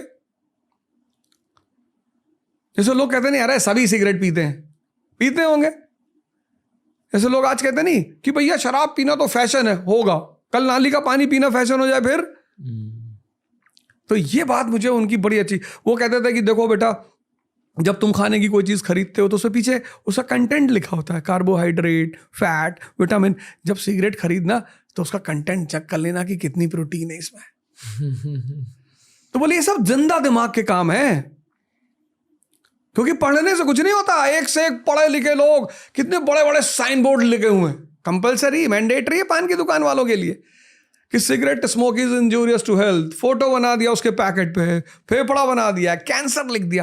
लेकिन चूंकि वो दिमाग जिंदा नहीं है, इसलिए शायद, या फिर भारत के लोगों को मैं वैज्ञानिक भी मानता हूँ, एक्सपेरिमेंट करते रहते हैं कि पी के देख रहे हैं कि कैंसर हो रहा है कि नहीं हो रहा है।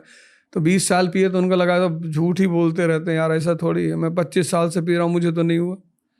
तो वो भी एक अप्रोच है लाइफ की। लेकिन my father is best advice giver in my life. Mentor है बेसिकली। मेंटर है मेरा। ओके, आपके शोहरत, फेम से नतीजत एक चीज जो आपको बिल्कुल पसंद नहीं है? ट्रोलिंग। इतनी ट्रोलिंग होती है। आपको क्या ट्रोलिंग मिलती है? नहीं, जैसे मुझे ट्रोल करते हैं ना यूट्यूब वगैरह पे, सोशल मीडिया पे बहुत सारे लोग ट्रोल करते हैं। क्या कहते हैं? जैसे कोई क्लिपिंग है, मैंने कह दिया कि जैसा भी मैंने कहा कि मुगल काल में मैं जीना चाहूंगा, अब ये क्लिपिंग निकाल ली कि ये मौलाना अवध ओझा, ये हृदय से रणवीर इलाहाबादिया शो पे निकला हृदय का मर्म, ये मौलाना, ये मौलानियत की झलक दिखाई पड़ी इस अवध ओझा के अंदर। तो वो बेचारे जो इनोसेंट से लोग हैं, अब तो खैर मैं आदी हो गया उस चीज का। लेकिन मुझे ये बात समझ में आई कि trollers are integral part of social media, उनसे आप नहीं बच सकते, या ऑफ ह्यूमन सोसाइटी। क्योंकि शायद मुगल एरा में भी ट्रोल्स हुए तो रहे होंगे, तब मीडिया अलग रहा होगा, मीडियम अलग रहा होगा। तो ये तो पार्ट ऑफ लाइफ है। मुझे बड़ी देर में समझ में आया ये कि you are definitely going to face all these things. जैसे कि गुरु मूवी में एक डायलॉग है कि अगर दुनिया आपकी बुराई कर रही है तो मान लो आप कुछ अच्छा कर रहे हो। ओके, इन शब्दों की असलियत समझाइए। मौत। मौत एक बहुत बड़ी सच्चाई है जिस पर कुछ बोला नहीं जा सकता। ओके। इसलिए नहीं बोला जा सकता, एक ही आदमी है जिसने मौत पे बोला है, वो है Socrates. He is the only person. बाकी उस पे बोलने का मतलब आप बुकिश बातें कर रहे हो कि कपड़ा बदलना होता है, आत्मा शरीर छोड़ के नए वस्त्र धारण करती है, ये सब गीता में लिखा हुआ है, पर वो सेल्फ एक्सपीरियंस होना चाहिए, उस पर बोला नहीं जा सकता। ओके। जिंदगी युद्ध है, वॉर। और अगर आपने उस वॉर में आपका कमांडर है आपका मन, अगर वो छिपकली देख के डरा तो आप गए, अगर वो कॉकरोच देख के डरा तो आप गए, अगर वो 4 लोगों की बात सुनकर डरा तो आप गए। क्योंकि अगर आपका कमांडर कमजोर हो जाएगा तो आप जीतेंगे कभी नहीं। दुख अच्छी चीज है। एक तो आपको वास्तविकता से परिचय कराता है। जब मेरे पास पैसे नहीं थे, मैं जब दिल्ली में ऐसे घूमता था और कई दिन तक, मैं सिखों को कभी कुछ नहीं कहता, मैं कई दिनों तक तो मैं वहाँ बंगला साहिब में खाना खाता था और कोई मुझे एंटरटेन ही नहीं करता था। जानते थे लोग कि भैया बात करेंगे तो पैसा मांग लेगा। और मेरे एक दोस्त हैं, मैं उनका नाम जरूर लूँगा, पंकज पांडे जी। वो पता नहीं क्या उनके मन में रहता था, लेकिन वो हमेशा मुझे पैसे देते थे। मैं जब भी उनसे मांगता था 10,000, 5,000, 15, लोग मना करते थे उनको कि अरे यार क्यों पैसा दे रहे हो, उससे मिलेगा ही नहीं पैसा। पर पांडे जी कभी मना नहीं किया। और एक बार तो मैं उनके बैग से करीब 50,000 रुपये निकाल लिया 2006-07 में। तो बड़ा प्यारी घटना है कि अगर मेरे घर वाले लोग होते तो शायद मुझे गाली देते, झगड़ा करते मुझसे। वो बेचारे मॉरिशस थे, वहाँ से लौट कर आए और किसी को उन्होंने भेजा था पैसा निकालने के लिए, तो उसने कहा कि भैया 50,000 तो कम है। तो लौट कर आए तो अपने बिस्तर पे बैठे हुए थे ऐसे टेक लगा के। मैं समझ गया कि भाई ने पैसा देखा होगा। मैंने कहा बड़े चिंतित लग रहे हो यार। हाँ बोले यार अब थक गए। मैंने कहा थकान वाली चिंता नहीं है, कुछ और है। कहीं ना यार बैग्स में 50,000 रुपया रखा था, मिल नहीं रहा है, पता हम सोच रहे खर्चा कहाँ किया है। मैंने कहा मैंने निकाला है। कहे यार अवध हम समझ नहीं पा रहे थे, हम कैसे तुमसे कहें। क्या तरीका था बात को कहने का। भाई आप किसी घर में रह रहे हैं, वो तो कह देगा तुरंत कि तुम ही थे यार, मेरे बॉक्स में पैसा रखा हुआ था, तुम पैसा नहीं मिल रहा है, क्या किए पैसा। लेकिन कितना बढ़िया दिमाग रहा होगा कि नहीं यार, अगर मैं डायरेक्टली पूछ लूँगा कहीं हर्ट ना हो जाए, कहीं चोरी का एहसास ना हो जाए। तो दुख होना चाहिए आदमी को जीवन में, उससे आदमी को वास्तविकताएं पता चलती हैं।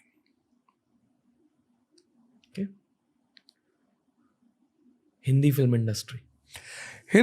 इंडस्ट्री नहीं होती तो मैं पढ़ा ही नहीं पाता। अगर आपको एक मैकेनिक की साइकोलॉजी समझनी है तो आप एक मूवी देखो, खट्टा मीठा। जब राजपाल यादव जॉनी लीवर को बुला के ले आता है, जॉनी लीवर कहानी सुना रहा था कि मैं एक बार वो चला रहा था क्या कहते हैं, रोड रोलर, और गिर गिर गिर गिर गिर गिर रोड रोलर फंस गया। तो मैकेनिक ये दिखाना चाहता है कि भैया मैं दुनिया का सबसे उम्दा मैकेनिक हूं। तो और अगर मैकेनिक से काम लेना है तो उसको टोकना नहीं। जैसे बार बार अक्षय कुमार पूछता है क्या हुआ, कहता अभी ठीक करके देता हूं। और मामा कहता यार ये मामा बना रहा, रिश्तेदार बना रहा है। तो आप हिंदी मूवी से क्या नहीं सीख सकते, पर आप कभी दिमाग के साथ बैठकर देखिए तो। जैसे मुन्ना मिर्जापुर का एक बड़े घर के बदतमीज युवा का रिप्रेजेंटेटिव किसी घर जा रहा है, उसके बाप की हाइट छोटी है, उसी के लौंडे से मजाक उड़ा रहा है कि भाई ये तो अद्दा है, ये तो अद्दा है। और बदतमीजी की हाइट कि यार तुम्हारी अम्मा से मिलते होंगे तो सीढ़ी लगाते होंगे। मतलब आप इमेजिन करो कि बॉलीवुड क्या क्या दिखाता है। ओके। पैसे धरती पर भगवान का रूप है। ये देश है जो कहता है अब पैसे क्या है, हाथ का मैल है, दिखा निकाल के। और यही वो देश है जहां लोग पैसे के लिए कुछ भी कर सकते हैं। इसलिए पैसे कमाने हैं, हर युवा को कमाने, हर व्यक्ति को कमाना है और पैसे को गोल बनाना है। ज्यादा गोल ना बनाए, 2-4 लाख करोड़ का बना ले। इससे मेरा एक छोटा सा गोल है कि मुझे 1 लाख करोड़ रुपए कमाना है। मैं यूनिवर्स के उसमें बता रहा हूं। जी जी। इतना बड़ा यूनिवर्स है, वहां 1 लाख करोड़ रुपए क्या है। Money is worship. हर आदमी इस देश में पैसा तलाश रहा है। जो नहीं तलाश रहा है वो स्वामी अड़गलनंद है। ध्यान में मस्त है। तो इस देश में जो ध्यान में मस्त है बस उसी को पैसे की जरूरत नहीं, बाकी सबको है। ओके। सफलता एक ऐसी दुल्हन है कि अगर आपको मिल जाए तो आपकी गली का कुत्ता भी आपको अपना जीजा बना लेगा। बड़ी प्यारी चीज है सफलता। मतलब मैं सोचता हूं मैं आज भी वैसा ही अवध हो जाऊं, मैं आज भी झूठ बोलता हूं, मैं आज भी सोचता हूं बेईमानी करूंगा, मैं कहता हूं मतलब मेरा एक गोल है लाइफ में कि दुनिया का बेईमानों का भगवान बनना। मुझे ईमानदार बनना ही नहीं। कितने सारे ईमानदार इस देश में, मुझे नहीं बनना। इस देश में रहकर मुझे इस बात का एहसास हुआ कि ईमानदार बनना ही नहीं है। सब मुझे जानते हैं कि ये बेईमान है, ये झूठ बोल रहा है, बदमाश है, अपराधी है, लेकिन सब मेरे सामने आके कहते हैं यार अवध भैया बहुत बढ़िया यार, बहुत अच्छा लग रहा है भैया, आप भैया क्या पढ़ाते हैं भैया। मैं कुछ नहीं पढ़ाता हूं, लेकिन चूंकि आज भगवान के आशीर्वाद ने, गुरुओं के आशीर्वाद ने, आइडेंटिटी, मैं हर उस चेहरों को देखता हूं तो मुझे लगता है कल तक तो तुम मुझे गाली दे रहे थे। सफलता बहुत जरूरी है और मिलेगी कब? जब आप किसी गुरु का शरण पकड़ लो। किसी को पकड़ो, आप पंडित रविशंकर को पकड़ लो, आप सदगुरु को पकड़ लो, आप आशुतोष महाराज को पकड़ लो, आप YSS के पार्ट हो जाओ, आप इस देश के किसी संत को पकड़ो। आप डरो मत कि अरे कुछ संतों ने धोखा दिया। एक 50,000 की गड्डी में अगर 5 नोट नकली हो जाए तो हम पूरी गड्डी थोड़ी जलाएंगे। सफलता बहुत प्यारी चीज है, बहुत प्यारी। पॉडकास्ट तो और भी अच्छी चीज है। मतलब आप पूरी दुनिया से कनेक्टेड होते हैं, आपकी आइडियोलॉजीज बाहर जाती हैं। पॉडकास्ट इज लाइक वो जो एक जादूगरनी का मिरर होता था जिसमें वो जाके सब कुछ देखती थी पूरी दुनिया में क्या हो रहा है। तो बचपन में हमने कहानियां पढ़ी थी कि एक जादूगरनी थी, उसके पास ग्लोब था, तो पूछती थी कि साउथ अफ्रीका में क्या चल रहा, तो दिखाई पड़ता था। तो पहले अगर आज से 20 साल पहले अवध ओझा होता तो शायद उसको 2, 4, 10, 20, 50 लोग जानते। मेरे जैसे न जाने कितने अवध ओझा रहे होंगे आज से 20 साल पहले जो बहुत कुछ दुनिया को दे सकते थे, पर पॉडकास्ट नहीं था तो वो नहीं दे पाए। तो अब न जाने कितने अवध ओझा आएंगे और जिनको फिर कोई रणवीर अलाहाबादिया इंटरव्यू करेगा और उस आदमी की जो अचीवमेंट है, जो उसने सीखा है, वो उसको स्कैटर करेंगे। आज के एपिसोड में आपको क्या पता चला पॉडकास्ट के बारे में? ये पहली बार है कि आप पॉडकास्ट कर रहे हो? नहीं, मैं कर चुका हूँ, कई सारे कर चुका हूँ। ओके। पॉडकास्ट में आपको फर्क क्या महसूस होता है as compare to regular interviews या जो भी? क्या होता है? असलियत निकल के आती? असलियत निकल कर आती है और मतलब ये है कि अच्छा है, बहुत अच्छा है। ओके। तो लगता है कि भारतीय पॉडकास्ट सुनेंगे? एकदम सुनेंगे। करेंगे क्या? इसके लिए उन्हें डेवलप नहीं, क्रिएटिव या होना नहीं चाहते तो अब कुछ सुन के सीखेंगे। कितनी अच्छी बातें हो रही हैं भारत 2047 में। क्रिएटिविटी क्या है, हमें क्या सीखना है, सेल्फ इंडिपेंडेंट कैसे होना, तो वो तो उनके फायदे की बातें चल रही हैं। ओके। मुझे खुद की अडल्ट एजुकेशन पॉडकास्ट से मिली है, अमेरिकन पॉडकास्ट से। वहां से जो चीजें सीखी है मैंने खुद के करियर में अप्लाई करके इंडिया में ग्रोथ हासिल करी है। मैं ये चाहता हूँ कि अभी जो मैं सीख रहा हूँ आप जैसे लोगों की वजह से, वो ऑडियंस के हाथों में हम डाल दे साथ में, और इन नॉलेज पीसेस से उन्हें ग्रोथ मिल जाए। मैं ये चाह रहा हूँ, पर आई होप कि हर भारतीय तक पॉडकास्ट पहुंचे। एकदम पहुंचेगा। Okay? बिल्कुल पहुंचेगा। मुकेश अंबानी साहब को हम लोग थैंक यू बोलेंगे इस बात के लिए। हाँ जी। मुकेश अंबानी जी मुझे इतने अच्छे लगते हैं। मैं उनसे कभी मिला नहीं हूँ, पर कभी मिलूंगा तो मुझे 2 बातें उनसे कहनी है। एक, वो बड़े शांत रहते हैं, मैं उन्हें कभी बोलते हुए नहीं देखा, पता नहीं शायद बोलते तो होंगे ही। और जितना शांत रहते हैं, सिंपल भी रहते हैं। एक वाइट कलर की शर्ट, वो भी आउट किए हुए, और एकदम सिंपल, जैसे मतलब एक इतना बड़ा कैपिटलिस्ट इंडिया का इतना बड़ा आदमी। मैं उनका एग्जाम्पल देता हूँ क्लास में, एक बड़ा प्यारा सा, मैं उसको कोट करूँगा यहाँ पे। तो मैं जब लड़कों से पूछता हूँ कि क्लास में कि भैया ये बताओ इस देश का राजा कौन है, तो लोग बताते हैं कि मोदी जी यही है। अरे मैंने कहा राजा पूछा हूँ, प्राइम मिनिस्टर थोड़ी। मैं कहता हूँ इस देश के राजा हैं मुकेश अंबानी जी। फिर लड़के मुझे देखते हैं कैसे? अरे मैंने कहा कि भैया उन्होंने अपनी वाइफ को, नीता अंबानी जी को, उनकी बर्थडे पे 450 करोड़ का याचेट गिफ्ट किया। 2000 करोड़ वर्ली सीलिंग पर उनकी बेटी का मैंशन, 2,500 करोड़। तो मैंने कहा यार 2,500 करोड़ रुपए का, आदमी की औकात गिफ्ट से ही तो पता चलती है भाई। एक आम आदमी जब बर्थडे मनाएगा उसको क्या मिलेगा? Pen, writing pad, table lamp without wire. तो 2,500 करोड़ जो आदमी गिफ्ट दे सकता है वो 10,000 करोड़ तो आराम से खर्चा करेगा। आज अगर गवर्नमेंट ऑफ इंडिया कुछ उस आदमी के खिलाफ कर दे, कल बुला ले पार्लियामेंटेरियंस 545, ज्यादातर लोग धोती पहनते हैं, और रख दिया 20,000 करोड़ रुपया कि उठा लो। मैं किसी को ऑफेंड नहीं करना चाहता जी। एग्जाम्पल, एक्चुअली टीचर और कवि, इनको एक छूट होती है, किसी का नाम ना लें, किसी को बदनाम ना करें, किसी को डिफेम ना करें, पर विषय को सरल बनाने के लिए वो एग्जाम्पल दे सकते हैं। तो लड़के कहते हैं हाँ, हमने कहा परसों नो कॉन्फिडेंस मोशन हो जाएगा। हाँ सर ये बात तो है। तो मुकेश अंबानी जी को मैं यूज करता हूँ एग्जाम्पल्स में, उनकी सिंप्लिसिटी को मैं प्रमोट करता हूँ। और कैपिटलिस्टों का सम्मान करना चाहिए, इनकी वजह से नौकरियां मिल रही हैं, इनकी वजह से देश चल रहा है। क्या हमारे देश में एक और बड़ी बात है, पूंजीवादियों से पता नहीं क्यों चिढ़ते हैं लोग। भैया पूंजीवादी बनना है, peak of materialism is the beginning of spiritualism. जिस दिन इस देश में 1 लाख मुकेश अंबानी जैसे पूंजीपति होंगे तो इस देश की तो किस्मत ही बदल जाएगी।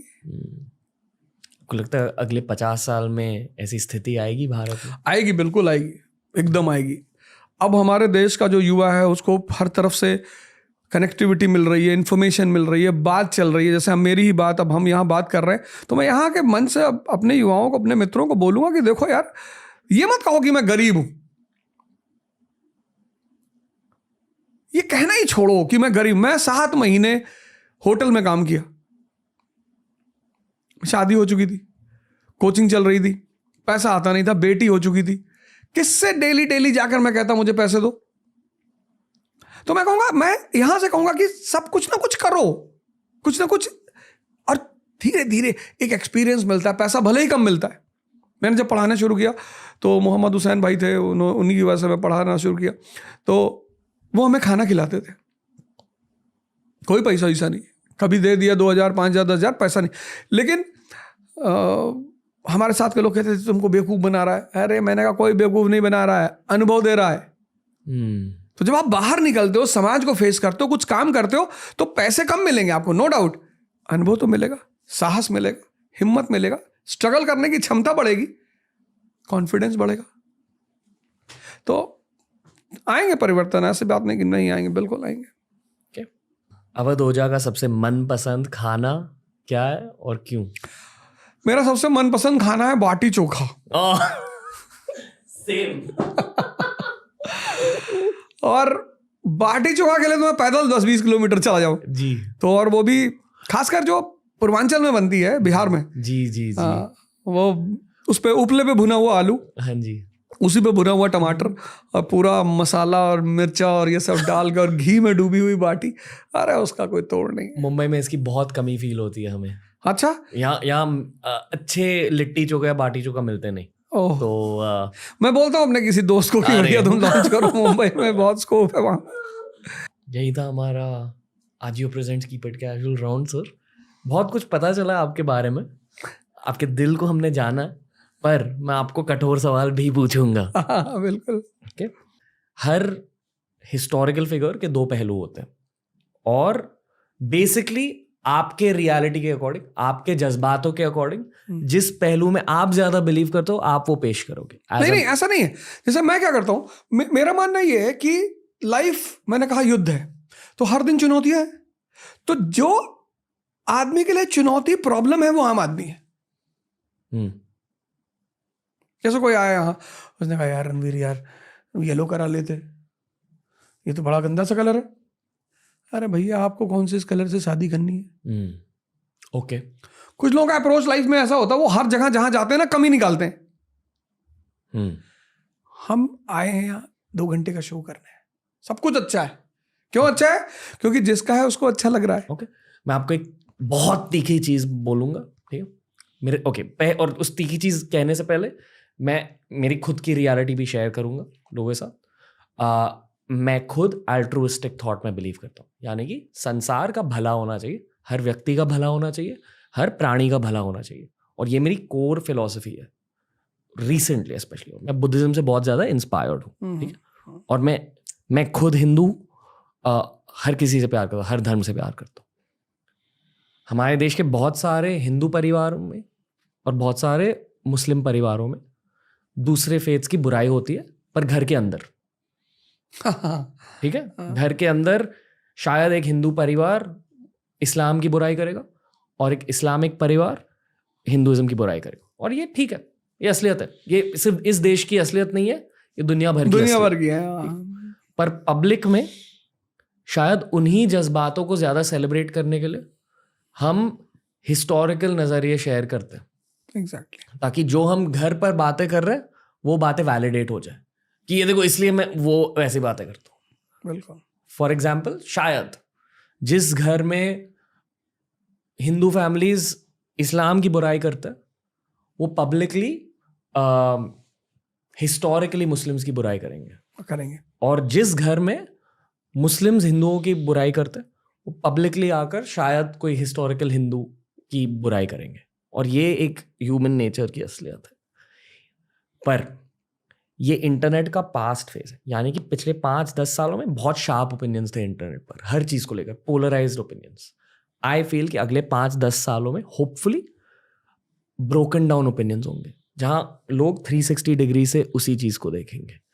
एंड आई होप कि पॉडकास्ट के थ्रू ऐसी थॉट इंक्रीज हो जाए। बिल्कुल होंगे। कोई भी पूरे तरीके से अच्छा नहीं है, कोई भी पूरे तरीके से बुरा नहीं है। हर इंसान ग्रे कलर का होता है, कोई वाइट या ब्लैक नहीं है, नहीं होता। करेक्ट। उस नजरिए से हमें स्पेक्ट्रम की बातें करनी चाहिए। आई डोंट फील कि अकबर पूरे तरीके से एक विलन भी था या पूरे तरीके से हीरो भी था। करेक्ट। कुछ अच्छी चीजें करी भारत के लिए, कुछ बुरी चीजें करी भारत के लिए, पर ओवरऑल हमारे पॉडकास्ट में आपने मुगल फेस को काफी ज्यादा हाईलाइट किया, एंड आई एम श्योर कि आपने भी मुगल फेस को इसी नजरिए से पढ़ा है, पूरे तरीके से रिसर्च के साथ। तो उस ग्रे स्पेक्ट्रम में कहाँ पड़ता है मुगल फेस? एकदम बुरा था भारत के लिए? नहीं, एकदम अच्छा था भारत के लिए। अरे लाल किला बना, ताजमहल बना, सब बना। तो काफी सारे हिंदू ये मानते हैं कि क्योंकि बहुत सारे हिंदू कन्वर्ट हुए इसलिए मुगल फेस बुरा था देश के लिए। नहीं, ऐसे तो बहुत सारे लोग क्रिश्चियनिटी में भी कन्वर्ट हुए अंग्रेजों के आने के बाद। अंग्रेजों से बहुत पहले, मुगलों से बहुत पहले केरला में क्रिश्चियनिटी आई, लोग वहां क्रिश्चियन बने। वो तो जैसा कि एक कहानी मैं सुनता हूं, मुझे बड़ी हंसी आती है उस कहानी को सुन के। फिर मैंने कहा हमारे देश के लोग बहुत इनोसेंट हैं। मुझसे एक साहब ने कहा कि औरंगजेब जो है डेली 10,000 हिंदुओं को मार के खाना खाता था। मैंने कहा अच्छा। मैंने उनसे कुछ नहीं कहा, मैं सबसे बहस नहीं करता। एक बार एक गधे ने एक बाघ से कहा कि दादा, बाघ ने कहा क्या? कहा घास नीली है। बाघ ने कहा बदतमीजी कर रहे हो तुम मुझसे, घास हरी है। उसने कहा नहीं दादा, आपकी आंख खराब है, टेस्ट करा लो, घास नीली होती है। बाघ ने कहा बदतमीज, चलो राजा के पास गए, शेर के पास। बोले भाई साहब, ये कह रहा घास नीली होती, मेरी आंख खराब है। शेर ने देखा बाघ की तरफ, कहा बाघ को 50 कोड़े मारे जाए। गधा हंसता हुआ चला गया। तो बाघ ने कहा कि सरकार, आप तो राजा हैं, आप तो देख ही रहे कि घास हरी है। बोले घास तो हरी ही है, ये सजा तुझे गधे से बहस करने के लिए मिल रही है। जिस देश में लोग इंजीनियरिंग करने के बाद कंपाउंड की डिफिनेशन नहीं जानते, 10th के बाद जिन्होंने हिस्ट्री नहीं पढ़ी 90% लोगों ने, और हिस्ट्री पढ़ी भी तो ये सुन के पढ़ी कि बेटा इतिहास पढ़ने से नौकरी नहीं मिलती, उस देश में क्या हिस्ट्री पे डिस्कशन होगा? जिस देश में 98% लोगों को सन 90 में या तो डॉक्टर बनना था या इंजीनियर बनना था। तो कोई बुरा अच्छे की बात नहीं। जैसे हमारी पड़ोस की आंटी ने मुझसे कहा कि अवध, मैंने कहा जी आंटी, बोले मेरे बेटे को स्कूल छोड़ दो। मैंने छोड़ दिया, मैं उनके लिए बहुत अच्छा हो गया। उन्होंने मुझसे कहा मेरे बेटे को स्कूल छोड़ दो। मैंने कहा मैं तो अपनी माँ की बात नहीं सुनता, तुम्हारी क्यों सुनूंगा। अब वो मेरी बुराई करने लगी। इस देश में, इस दुनिया में खासकर, आप जिसके इंटरेस्ट के में हैं आप उसके लिए अच्छे हैं। अच्छा बुरा कुछ होता नहीं। वही जो आप घर पे बात करते हो, एग्जैक्टली जो आपके दिल में है। तो मुगल्स जो है वो, मैं तो बार बार ये कहता हूं कि इस देश का आदमी क्यों नहीं सुधरता। आप सिर्फ रोते हो, साहब हमको महमूद गजनी ने मारा, साहब हमको साहब 17 बार मारा साहब, फिर साहब हमको सर तैमूर लेम ने मारा सर 1398 में, साहब सर दिल्ली में बड़ा खून खराबा मचा, फिर साहब हमको साहब बाबर आके मारा साहब, फिर साहब हमको नादिर शाह सर 1739 में साहब हमारा पीकॉक थ्रोन लेके चला गया साहब, फिर साहब अब्दाली आके मारा साहब। अरे तुम कैसे आदमी हो यार, तुमको बार बार बाहर से आके आदमी मार रहा है, तुम एक ही नहीं हो रहा। तो तुम अपनी कमी देखने की बजाय क्या एस्केप रूट निकाला भारतीयों ने, वो मुसलमान बड़े बदतमीज हैं। अरे तुम ताकतवर हो जाओ, यहूदी ताकतवर नहीं हो गए? डॉट जैसा मुल्क है वेस्ट एशिया में, किसी की औकात है उनको आंख दिखा दे। मैं एक और चीज हाईलाइट करना चाहूंगा। पॉडकास्ट के स्टार्ट में आपने कहा कि भारतीय, हर भारतीय, हिंदू, मुस्लिम, सिख, बुद्धिस्ट, थोड़े रोमांटिक होते हैं, पास्ट में जीना पसंद करते हैं, एग्जैक्टली ना कि प्रेजेंट में जीना। और प्रेजेंट में मुझे 2 फील्ड से बहुत ज़्यादा इंस्पिरेशन मिलती है। पहली फील्ड स्पोर्ट्स, जहाँ कोहली और शिखर धवन के साथ मोहम्मद सिराज और मोहम्मद शमी भी एक ही टीम में खेलते हैं, बिल्कुल। और दूसरी फील्ड बिजनेस, क्योंकि अभी चाइना और अमेरिका हमारी बहुत मुझे गाली नहीं देनी है, पर आप समझ गए मुझे क्या कहना। कोई नहीं लेने वाले हैं। और अगर हमें ये विश्व कप जीतना है तो हमें भारतीय क्रिकेट टीम से इंस्पिरेशन लेनी पड़ेगी, जहां जात धर्म देखे नहीं जाते, एबिलिटी देखी जाती है और टीम वर्क देखा जाता है। बिल्कुल। पर इस पॉडकास्ट के थ्रू हमने करीब 500 एपिसोड रिकॉर्ड किए। मैंने ये डेफिनेटली देखा है कि जिन लोगों के पॉलिटिकल एम्बिशंस होते हैं या जो लोग नेशनल पॉलिटिक्स में बहुत ज़्यादा ध्यान देते हैं, वही लोग ये हिंदू मुस्लिम के झगड़े को हाईलाइट करते रहते हैं इस पॉडकास्ट पर। और जो लोग कैपिटलिस्टिक होते हैं, जो लोग फ्यूचरिस्टिक होते हैं, जो लोग जियो पॉलिटिक्स समझते हैं, वो हमेशा हिंदू मुस्लिम यूनिटी के बारे में बात करते हैं। क्योंकि अगर इस देश में हिंदू मुस्लिम यूनिटी टूटी, देश भी टूटेगा, और ये सच है। एग्जैक्टली। पर बहुत सारे पॉलिटिशियंस अपने खुद के एम्बिशन के लिए हिंदू मुस्लिम यूनिटी को तोड़ना चाहते हैं। या एक्चुअली मैं हिंदू मुस्लिम यूनिटी नहीं तोड़ना नहीं चाहते, फायदा उठाना चाहते हैं। क्योंकि रिलीजन, धर्म एक ऐसी चीज है जो हर इंसान के दिल में होती है, या बहुत सारे इंसानों के दिल में होती है। अगर आपने उनके दिल में जाकर उनको अफेक्ट किया तो उनका दिमाग भी अफेक्ट हो जाता है, आप उन्हें कंट्रोल कर पाते हो। अगर मासेस को कंट्रोल करना है तो उनके रिलीजन से बात करो। ये एक बहुत बेसिक फिलोसॉफिकल चीज होती है गवर्नेंस में। चाणक्य भी इसी के बारे में बताते थे, और यही हो रहा है आज हमारे देश में। आई फील कि पिछले 5-10 सालों में ज्यादा हुआ। आजकल के लोग होपफुली पॉडकास्ट के थ्रू, होपफुली यूट्यूब के थ्रू ये जान रहे कि अभी जियोपॉलिटिकल गेम स्टार्ट हो रही है, ना कि नेशनल पॉलिटिक्स के गेम्स। नेशनल पॉलिटिक्स और ये हिंदू मुस्लिम के फाइट्स को छोड़ो और बिजनेस के बारे में सोचो, जियोपॉलिटिक्स के बारे में सोचो। बहुत कुछ हो रहा है दुनिया में, बहुत कुछ हो रहा है दुनिया में। कुछ कहना चाहोगे? नहीं, बिल्कुल, मैं दोनों पे कहना चाहूँगा। स्पोर्ट्स के बारे में भी। स्पोर्ट्स, पहले मैं स्पोर्ट्स पे ही बोलूँगा। स्पोर्ट्स जीवन में जितनी इंपॉर्टेंट सांसें हैं, आज आप देखो कितने लोग डायबिटिक पेशेंट हैं। क्यों? जीवन तो है, खेल खत्म हो गया। हम छोटे थे तो 50-50 ओवर मैच खेल रहे हैं, उसके बाद कुछ भी खा रहे हैं, लोहा भी खा रहे हैं, हजम हो रहा है। तो एक तो स्पोर्ट्स आपको स्वस्थ रखता है।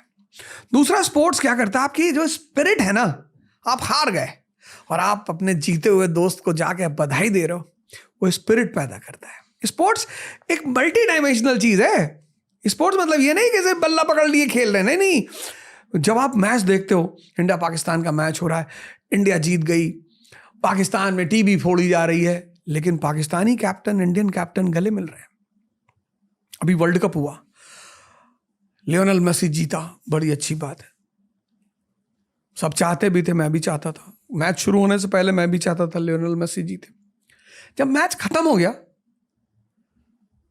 तो उस मैच से एक हीरो पैदा हुआ, एम्बापे। लड़ता रहा, मारता रहा।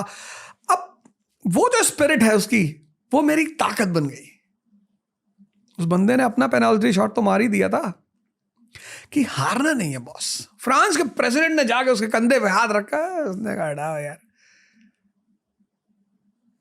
तो स्पोर्ट्स आपको स्वास्थ्य देता है, स्पोर्ट्स आपको स्पिरिट देता है, स्पोर्ट्स ध्यान सिखाता है।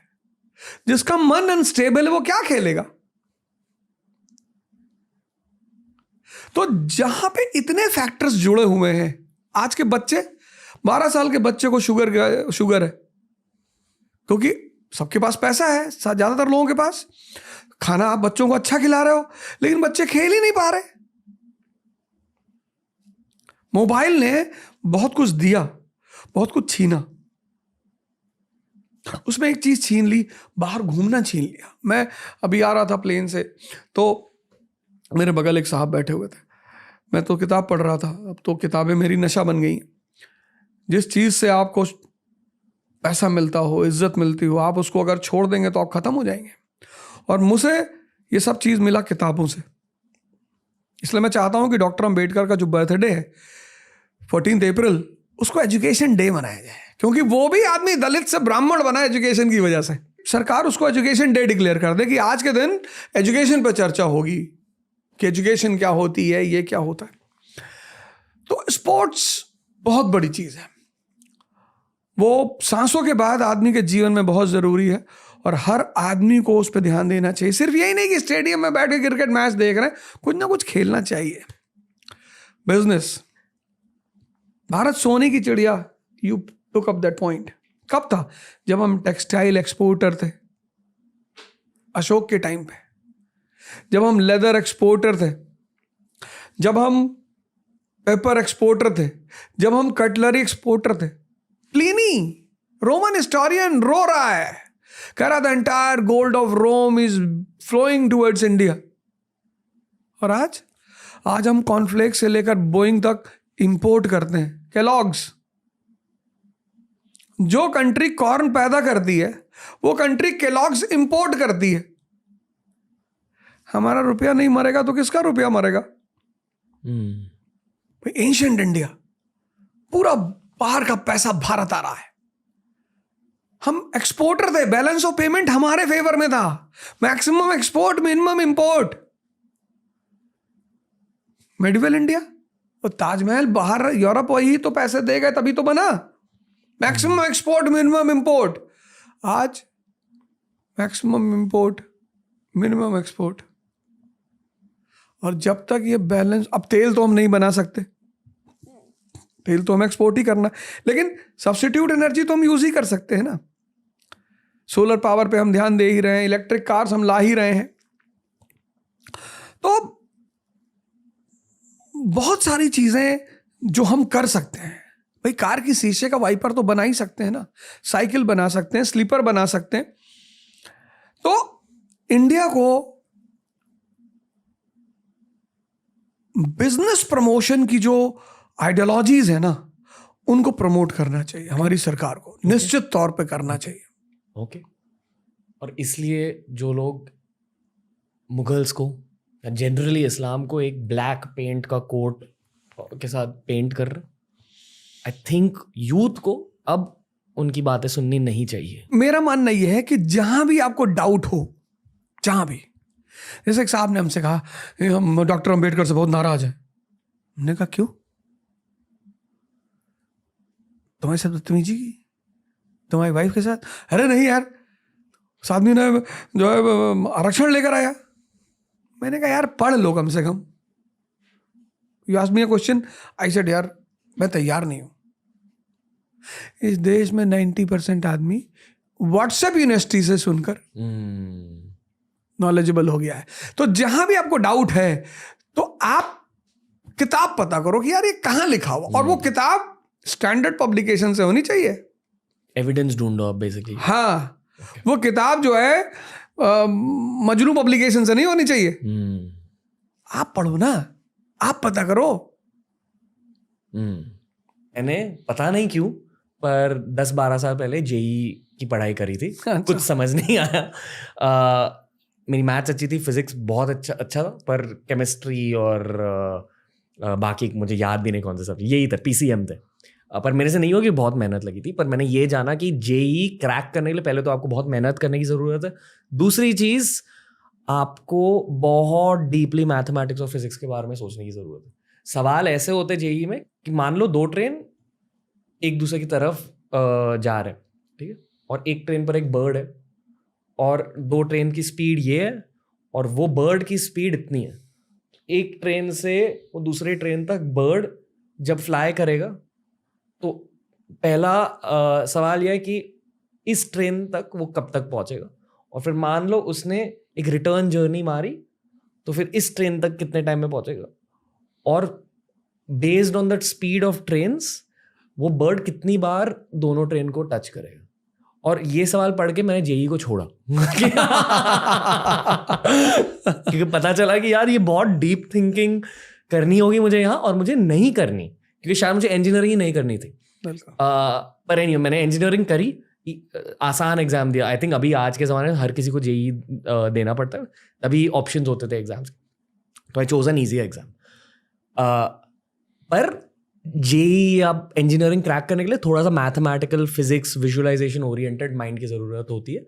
यूपीएससी क्रैक करने के लिए एनालिटिकल माइंड की ज़रूरत है। बिल्कुल है। तो जब कोई आपके क्लास में बैठता, आप उनके एनालिसिस के पावर को ज़्यादा इंक्रीज कर रहे हो, इम्प्रूव करता है। और लोगों के एनालिटिकल पावर इंप्रूव करने के साथ साथ आपका खुद का भी analytical power as a teacher improve हो चुका है। ओके, और बताइए सर, मतलब आप उनका एनालिटिकल पावर और कैसे इंप्रूव कर। अब मैंने क्या किया, अब पहले मैं ये नहीं पढ़ाऊंगा अफगानिस्तान और अमेरिका जी, अब मैं उनको पढ़ाऊंगा मौर्यन पीरियड।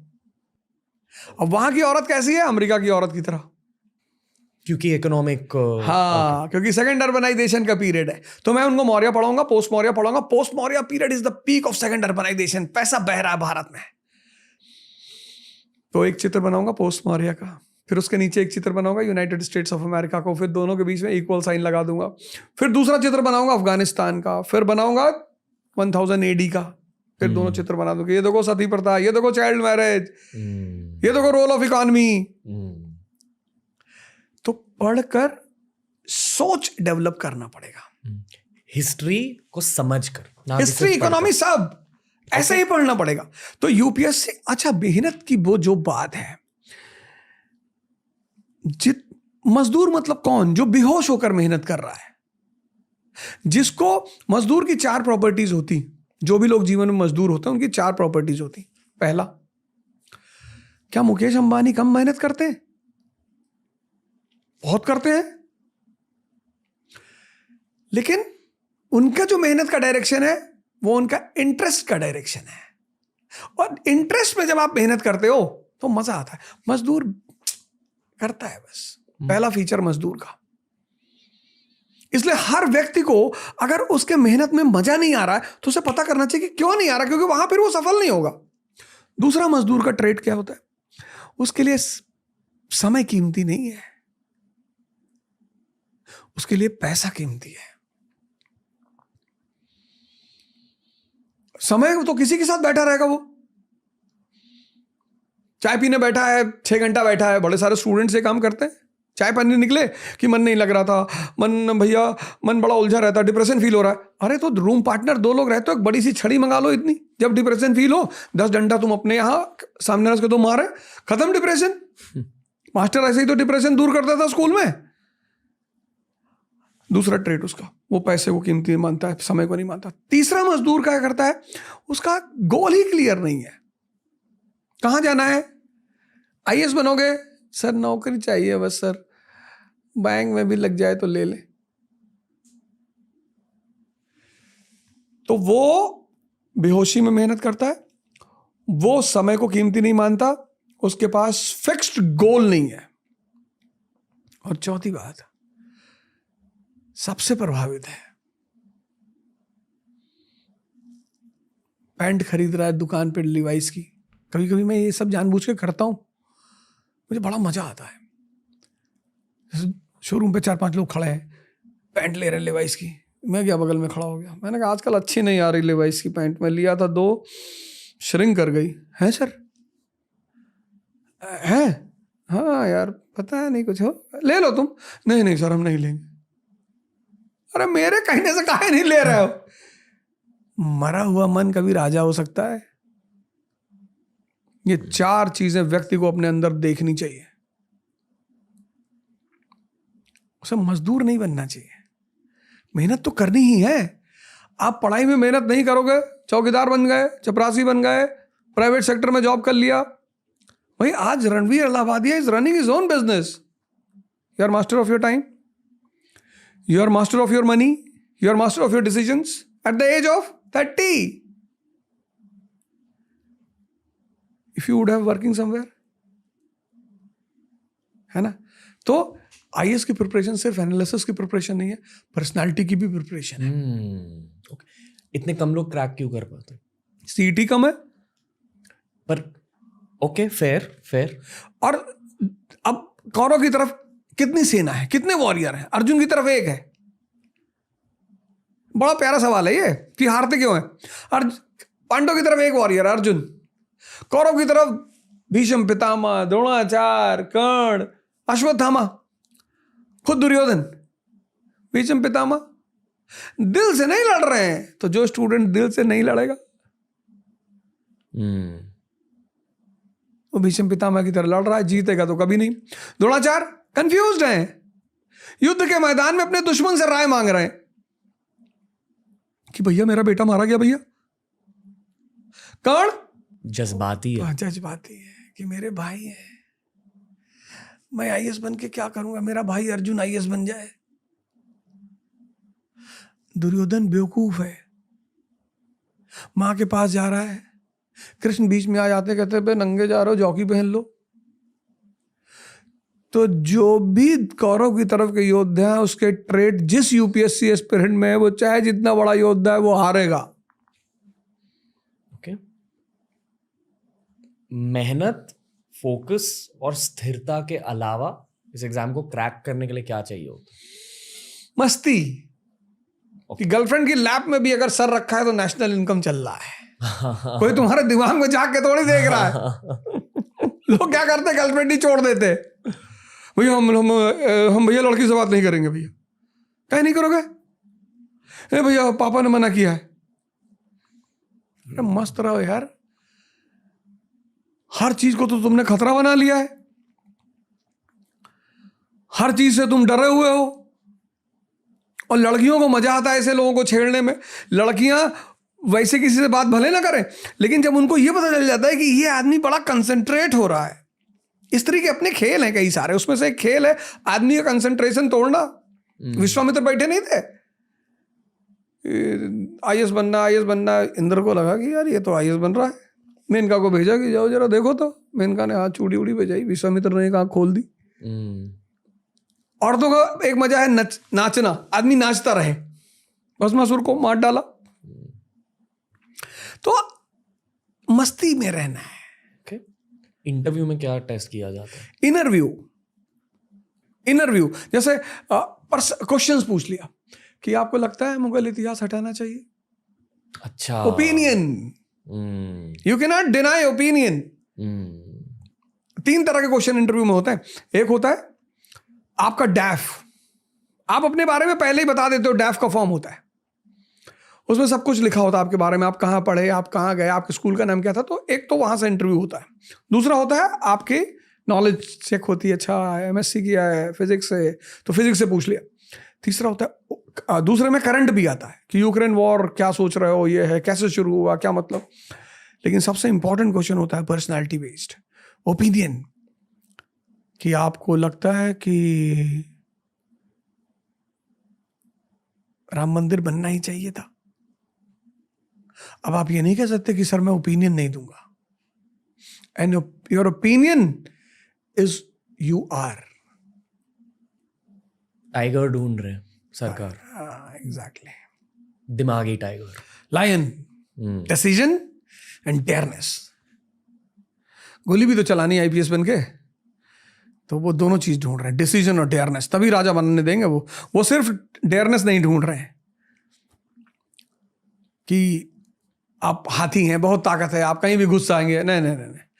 वो सिर्फ दिमाग भी नहीं ढूंढ रहे हैं कि आप लोमड़ी हैं, बड़ा दिमाग लगा ले. ना, वो लायन ढूंढ रहे हैं, डिसीजन और डेयरनेस. जिसके पास दोनों चीजें हैं वो IAS बनेगा. आपसे बात करके और IAS विवेक आत्रे से बात करके मुझे ये पता चला कि एक IAS ऑफिसर बनने के लिए या जनरली ब्यूरोक्रेट बनने के लिए जो भी चीज़ें आपने कही उन चीज़ों की ज़रूरत होती है और पीपल स्किल की बहुत ज़रूरत होती है. लोगों को मैनेज करना पड़ता है क्योंकि आपको गांव में भी काम करना होता है और साउथ मुंबई में भी काम करना होता है. बिल्कुल. और ये काम AI कभी रिप्लेस नहीं करेगा. पर मैं आपसे ये पूछना चाहूँगा कि इस पूरे सिस्टम में क्या बदलाव आने वाले हैं? एज इन क्या 20 साल बाद भी UPSC एग्जाम होगा? 30 साल बाद UPSC एग्जाम होगा? पूरे सिस्टम में बदलाव आएंगे? आपको क्या लगता है? नहीं, बदलाव तो रिक्वायरमेंट है ना. मतलब change is the law of nature. आज जो अरब कंट्रीज हैं वो इतनी रिसोर्सफुल होकर डेवलप्ड नहीं है. मतलब ईरान भी तो एप्पल बना सकता है भाई. तुम ऑयल का दुनिया का सबसे बड़ा रिजर्वायर हो. जैसे ड्यूश बैंक इंडिया में, HSBC इंडिया में, तो ईरानियन बैंक भी तो इंडिया में हो सकता है. इराक. लेकिन ऐसा क्यों नहीं हुआ? क्योंकि ये चेंज के साथ नहीं चले. अब क्या होगा? तो UPSC में तो, सिविल सर्विस में तो चेंज इज मैंडेटरी, क्योंकि ये तो स्टील फ्रेमवर्क ऑफ इंडिया है. तो वो तो होगा, उसको तो कोई रोक ही नहीं सकता. मतलब होगा 20 साल क्या, हर 15 साल बाद होना ही चाहिए, चेंजेस होने ही चाहिए. तो वो तो होगा, क्योंकि जिस दिन इस देश में सिविल सर्विस कमजोर पड़ जाएगी उस दिन इन रियलिटी ये देश कमजोर पड़ जाएगा. आप नेशनल पॉलिटिक्स पूरे तरीके से फॉलो करते हो? हाँ, आई मीन ऑब्वियसली. बहुत सारे टीनेज लिसनर्स हैं हमारे, कॉलेज स्टूडेंट्स जो बिल्कुल फॉलो नहीं करते. इफ यू आर कंफर्टेबल, एक पिक्चर पेंट कर दीजिए देश में क्या हो रहा है नेशनल पॉलिटिक्स. नहीं, इस देश के युवा को एक बात बता दी गई कि राजनीति एक गंदी चीज है. गंदी होती तो डॉक्टर अंबेडकर क्यों करते? राजनीति एक बहुत ही परिपक्व मन का खेल है. जब उस खेल में वो परिपक्व मन नहीं जाता तो लोअर एवरेज लोग उसमें जाते हैं, क्योंकि इकोनॉमी का संबंध सीधे राजनीति से है. राजनीति में कभी वैक्यूम नहीं होगा ही नहीं, क्योंकि मेंबर ऑफ पार्लियामेंट के पास एक बजट है पैसे का. इकोनॉमी का सीधा कनेक्शन है पॉलिटी से. Polity is the guardian of economy. तो जब वो राइट एक्यूमेन का आदमी राजनीति में जाना बंद हो गया तो वैक्यूम तो होगा ही नहीं. तो ठेकेदार जाने लगे, कॉन्ट्रैक्टर. अब कॉन्ट्रैक्टर जाएगा तो वो ईस्ट इंडिया कंपनी की तरह ही तो काम करेगा. उसको ठेकेदारी से मतलब है कि उसको वेलफेयर से मतलब है.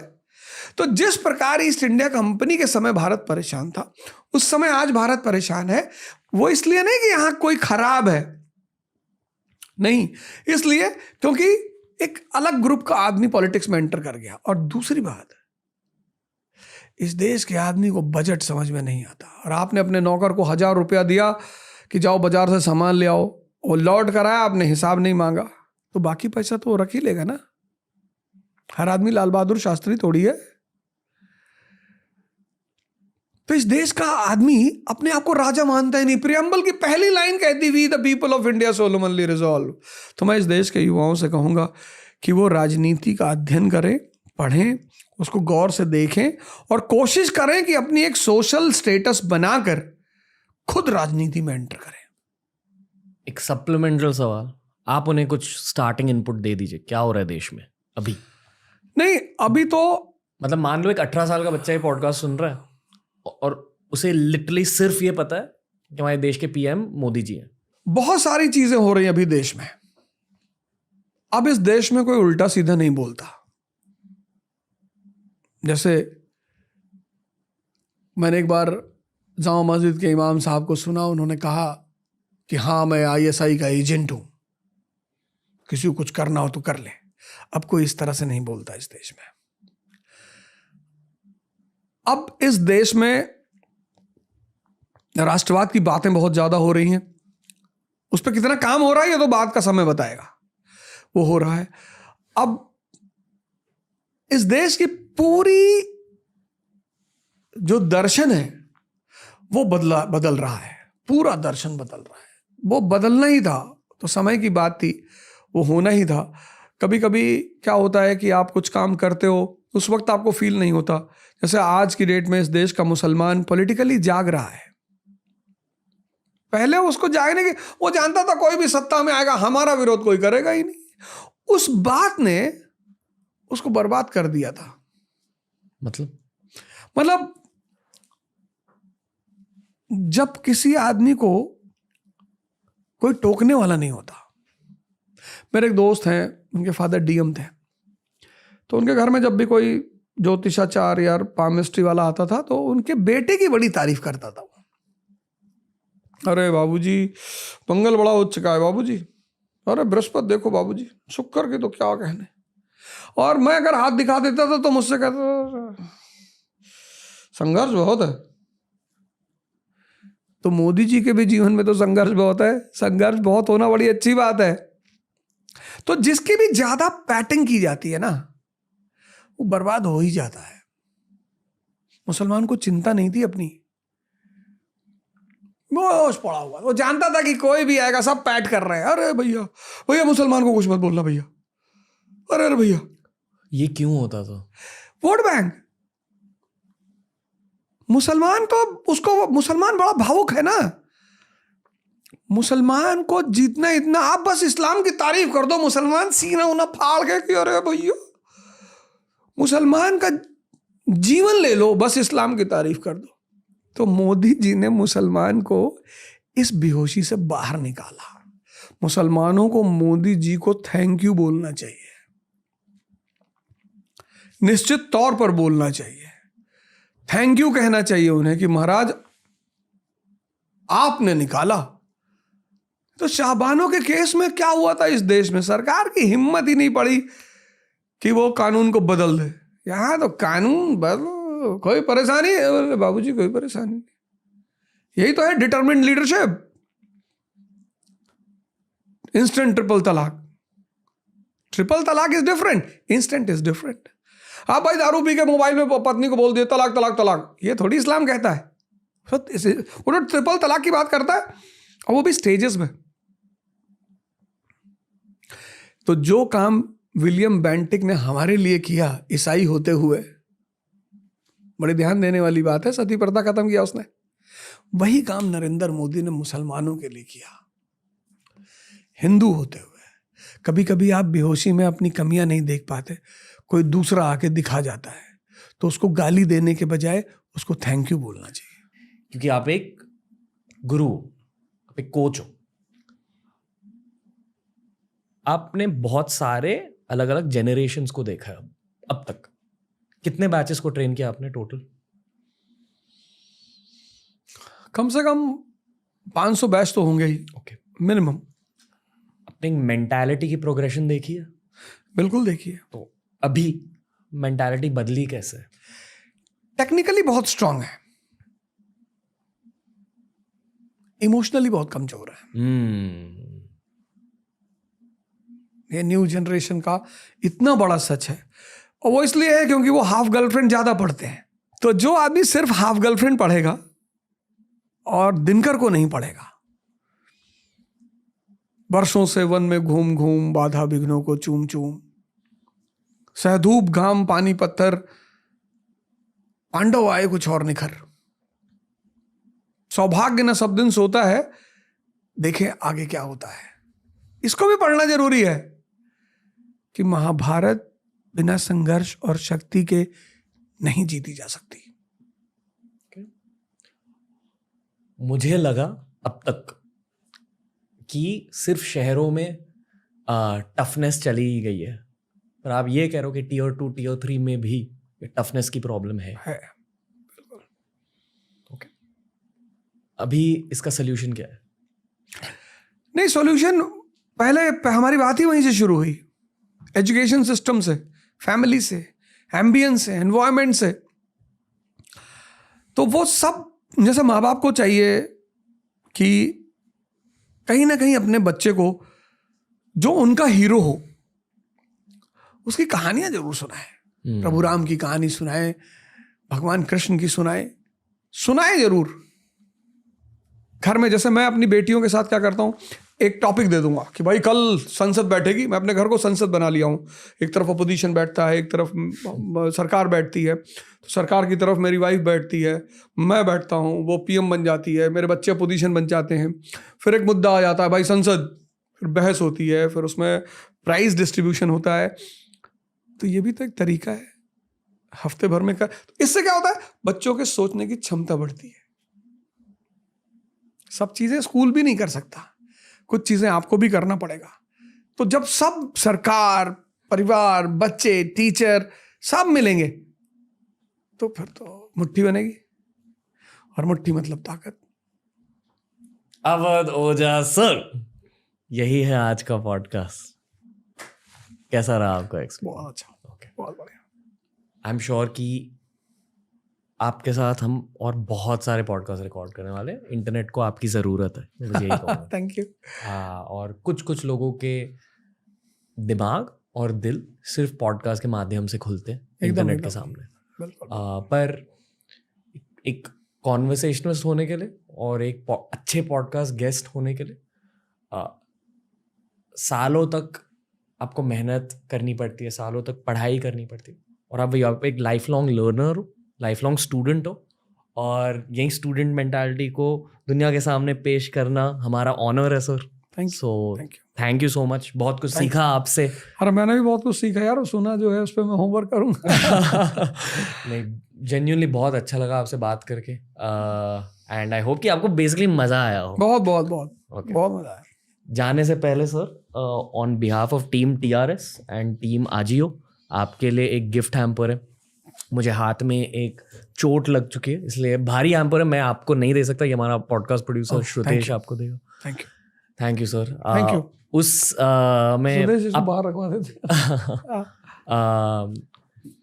इस हैम्पर में गिफ्ट्स भी आपके लिए और बहुत सारा प्यार भी है। अरे थैंक यू यार, थैंक यू। और इस पॉडकास्ट पर काफी सारे मिलिट्री हीरोज आए जिन्होंने आर्मी में देश के लिए बहुत कुछ किया है। आई फील कि सोल्जर्स सिर्फ मिलिट्री में नहीं होते, सोल्जर्स शहरों में भी होते हैं और इंटरनेट पर भी होते हैं। आई फील कि आप एक मॉडर्न इंटरनेट सोल्जर हो हमारे देश के फ्यूचर के लिए। Thank you. So I salute your work sir. अरे थैंक यू यार। All your life's work, and I am sure कि अभी आपकी इंटरनेट करियर की थोड़ी सी शुरुआत हुई है। बहुत भयानक वीरेंद्र सहवाग स्टाइल शुरुआत हुई है, पर आपको बहुत कुछ करना है, आपको 300 रन 2 बार बनाना। So I am just looking forward to it. Thank you. Thank you दोस्तों, ये था आज का एपिसोड। फिर से मैं वही कहूंगा, हमें ये बताइए कि अवध सर के साथ हम अगली बार किन टॉपिक्स के बारे में बात कर सकते हैं। कैसा लगा आज का एपिसोड? ऑनेस्ट फीडबैक दीजिए कमेंट सेक्शन में। मुझे ऑनेस्टली आपसे ये जानना है कि TRS को ज्यादा इंप्रूव हम कैसे करें। गेस्ट रिकमेंडेशंस भी दीजिए। आई एम श्योर कि आप में से काफी सारे लोग पहली बार TRS देख रहे होंगे। डेफिनेटली हमारी लाइब्रेरी को स्कैन कीजिए। दुनिया में जितने भी टॉपिक्स है ना, जितने भी सब्जेक्ट्स है, ऑलमोस्ट हर सब्जेक्ट कवर हो चुका है TRS इंग्लिश या TRS हिंदी पर। दोनों पॉडकास्ट स्कैन कीजिए दोस्तों। इस लुक की वजह है आजियो। अगर आपको भी इसी तरह फैशनेबल दिखना है तो आजियो ऐप डाउनलोड कीजिए और तुरंत अपनी स्टाइलिंग स्टार्ट कीजिए। I am styled by Ajio for this one. बहुत ही जल्द मैं लौट कर आऊंगा TRS पर, सीखते जाऊंगा आप सभी के सामने, और जैसे जैसे मैं सीखता जाऊंगा आई होप कि आप भी और ज्यादा सब्जेक्ट्स के बारे में बहुत कुछ सीखते जाएंगे। साथ में भारत को आगे लेके जाते हैं दोस्तों। All I will say is जय हिंद।